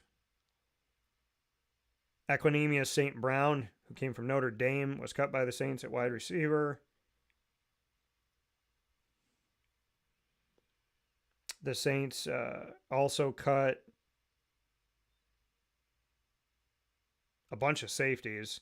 Millard Bradford, Jonathan Abram, Ugo Amadi, Lawrence Johnson, and Roderick Teamer. Kicker Charlie Smith, and Lou Headley at punter. Tampa cut John Wolford, who was with the Rams originally, and I covered him when he was a Wake Forest Demon Deacon in college. Tampa also cut Sterling Shepard, who unfortunately never caught on with the Giants. God willing, he'll find his way. Tight end David Wells was cut by Tampa as well. Avery Jones was cut on the offensive line. And in the NFC West, the Cardinals, how this pick has fallen. A guy I covered in college, Cincinnati Bearcat, who was drafted by Atlanta. Then Atlanta moved him over to Arizona, and Arizona cut Desmond Ridder at quarterback. They also cut Michael Carter, who was originally drafted by the Jets. They cut Hassan Hall, who I covered in college, at running back as well. Keith Ismail at offensive line, he's gone in Arizona. Marcus Bailey's gone at linebacker. Tyreek Maddox-Williams is gone at linebacker. Long snapper Joe Shimko is gone in Arizona. The Rams, Dresser Wynn, cut him at quarterback. Running back Zach Evans. Boston Scott was cut with the Rams. He used to be with the Eagles. The Rams cut offensive lineman Zach Thomas. They cut Fatu Kasi at linebacker, who was originally with Jacksonville. I think it's the same. San Francisco 49ers cut quarterback Tanner Mordecai. They cut Matt Breida, who they brought back. They already cut him. They cut wide receiver Frank Darby, Danny Gray at wide receiver. They cut Trent Taylor at wide receiver, who was a young guy that I thought that maybe they would keep around as, a little insurance policy if they needed some help. But he's gone now. Punter Presley Harvin III is gone from San Fran. Seattle cut quarterback P.J. Walker, who I covered in college at Temple. Then he went on to play in the UFL, did some good things there, and he was one of the starting quarterbacks, one of the 5 starting quarterbacks in Cleveland last year on a playoff team. But he's gone. Dwayne Eskridge, who was at Western Michigan, he was cut at wide receiver by Seattle. That's sad to see. It seemed like they were going to keep him around. Maybe he'll stay on the practice squad. Max Percher on the offensive line. McClendon Curtis, who's a tackle and a guard on the O-line, he's gone. Michael Barrett, Nelson Caesar, Easton Gibbs, Blake Lynch, Patrick O'Connell, John Rittigan, Devin Richardson, and Jamie Sheriff all gone at linebacker, and Sundiata Anderson gone at linebacker too. Ton of linebackers gone. Safety Marquise Blair. So that's a look at the cuts that happen in order to get down to the 53-man roster. A look around the league. We just went to every one of the 32 NFL franchises and gave you an update on roster cuts. Injuries, Odell Beckham Jr. is going to be out for a little while. TJ Hawkinson's going to be out, as well as Nick Chubb. Our prayers for speedy recoveries for everybody on the injury report. And thanks, as always, for tuning in to Wake Up Call with Dan Tortora, here where sports meets life, as we did a little roster update tracker after the cuts that got down to 53 men for the 2024-25 season. And I want to thank everyone that was involved in today's show inside of MonPazPopcorn.com's What's Poppin'. So a big time shout out to Miss Susan Kim, the head coach of the Moyne Dolphins women's volleyball team, going into their second season in transition from NCAA D2 to D1. Her second season as a head coach, but her first full season, of like being here and the timing of it all, because she came in the 11th hour and really did a solid for Bob Beretta and Lemoyne when she originally came in with all of her experience. So excited she's had some more time this year. Shout out to the 11 newcomers and all the returners, and big time support for Lemoyne. They're going to start off their season at home. They didn't get to play a lot of home matches last year. They'll be at home for 3 matches in what's the Salt City Invitational. They're going to be able to host 3 matches, 2 on Friday, this Friday, August 30th, and then 1 on Saturday, August 31st. We look forward to seeing you out there. First match is at 11 a.m. on Friday. Second one is at 7 p.m. and then Saturday at 5 p.m. Look forward to seeing you out at Ted Grant Court for Lemoyne women's volleyball. Big time shout out to everyone that drafts in our Wildcat leagues in Central and Upstate New York, and want to thank every single one of them again for being a part of this. Want to, of course, give a big time thanks and a shout out to everyone who's joined us in these fantasy leagues. So I want to thank Becky. I want to thank Bill. I want to thank Lisa, as well as Paul, Aaron, Johnny, Landon, Carissa, and Mark. I want to thank Nicholas, Zach, Nate up in heaven.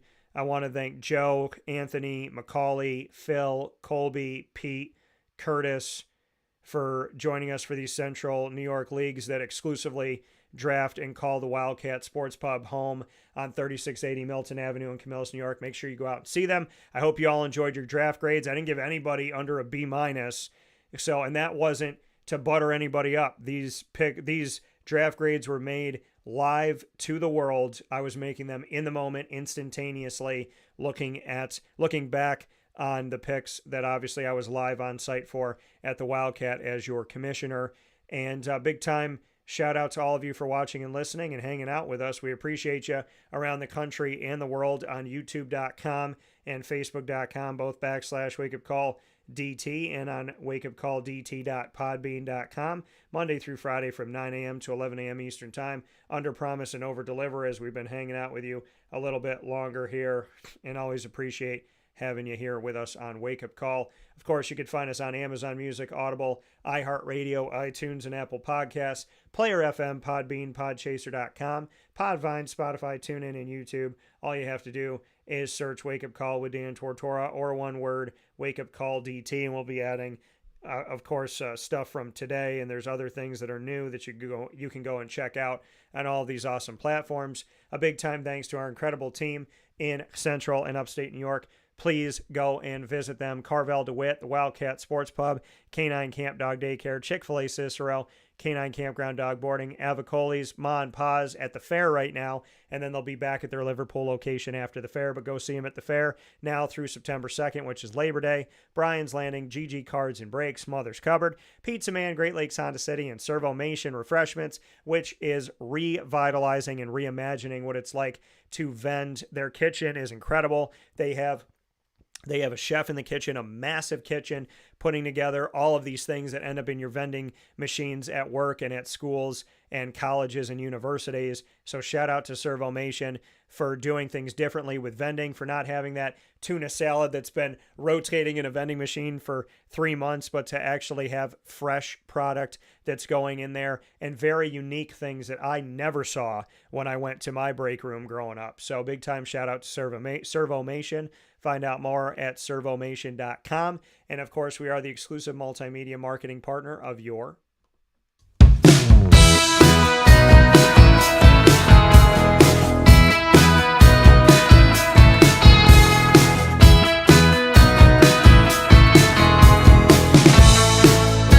Moyne College Dolphins. It's Fins Up every single month on Wake Up Call. You will find the Dolphins with our Dolphin Time Wednesdays at 9 a.m. Eastern Time. Like today, we went a little bit later today as practice was finishing up for the women's volleyball team, but happy to have them on the show. So appreciate them as always, and very thankful to have Susan Kim on the broadcast, as well as student athletes over the years. You can find our exclusive multimedia marketing partnership content with Lemoyne by going to youtube.com/WakeUpCallDT. Click subscribe, hit the notification bell, and find the Lemoyne playlist. You'll also find the Dolphins on WakeUpCallDT.com's homepage and underneath the exclusive partners tab. For more information, go to LemoyneDolphins.com and Fins Up.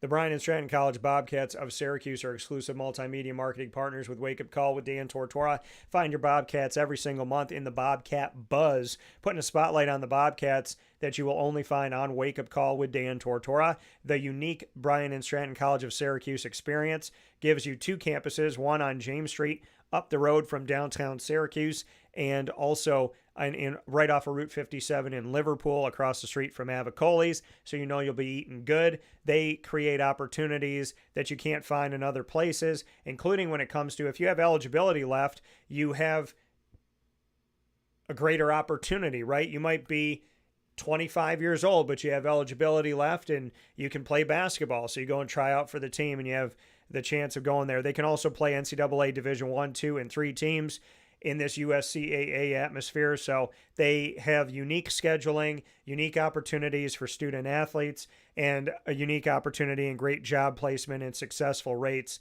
when it comes to Bryan and Stratton Colleges, Syracuse, getting you a job post-sports, or if you don't play sports, getting you that job hopefully right away. So the Bobcats are on youtube.com/WakeUpCallDT. Click subscribe, hit the notification bell, find the BSC Syracuse playlist. You can also find the Bobcats on WakeUpCallDT.com's homepage and underneath the exclusive partners tab. For more information, go to Syracuse.bscbobcats.com and go Bobcats.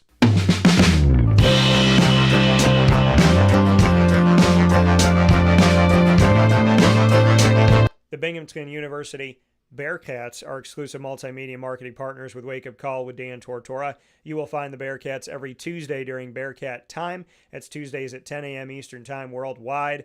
And you will find our conversations with student athletes, coaches, and administration in the Bearcat break room. You'll also find our moments with Marshall, with Binghamton University Athletics Director Gene Marshall going behind the scenes of the Big B of Binghamton University. Find all of our content by going to youtube.com/WakeUpCallDT. Click subscribe, hit the notification bell, and of course you'll find the Binghamton playlist. You'll also find the Bearcats by going to WakeUpCallDT.com's homepage and underneath the exclusive partners tab. For more information, go to BUBearcats.com and go Bearcats. With that being said, here on Wake Up Call with Dan Tortora, big time thanks to Susan Kim again. Thanks to the Wildcat Sports Pub. Thank you to everybody that joins our Central and Upstate Fantasy Football Leagues in the Wake Up Call Fantasy Football Challenge every single year. Facebook at Wake Up Call DT, X at Call DT, Instagram at Wake Up Call _DT. From Wake Up Call to you, God bless, no stress, do your best. Be the best that you possibly can be, and remember that the way someone treats you says more about them than it will ever say about you. If you're doing the best you can and you're doing good by people, don't you ever worry about what they say about you and what they do to you. Because what they say to your face and behind your back, if you know who you are, then continue to know that, continue to be you, and if they don't appreciate you, well, then they don't deserve you. God bless you, and have a great day.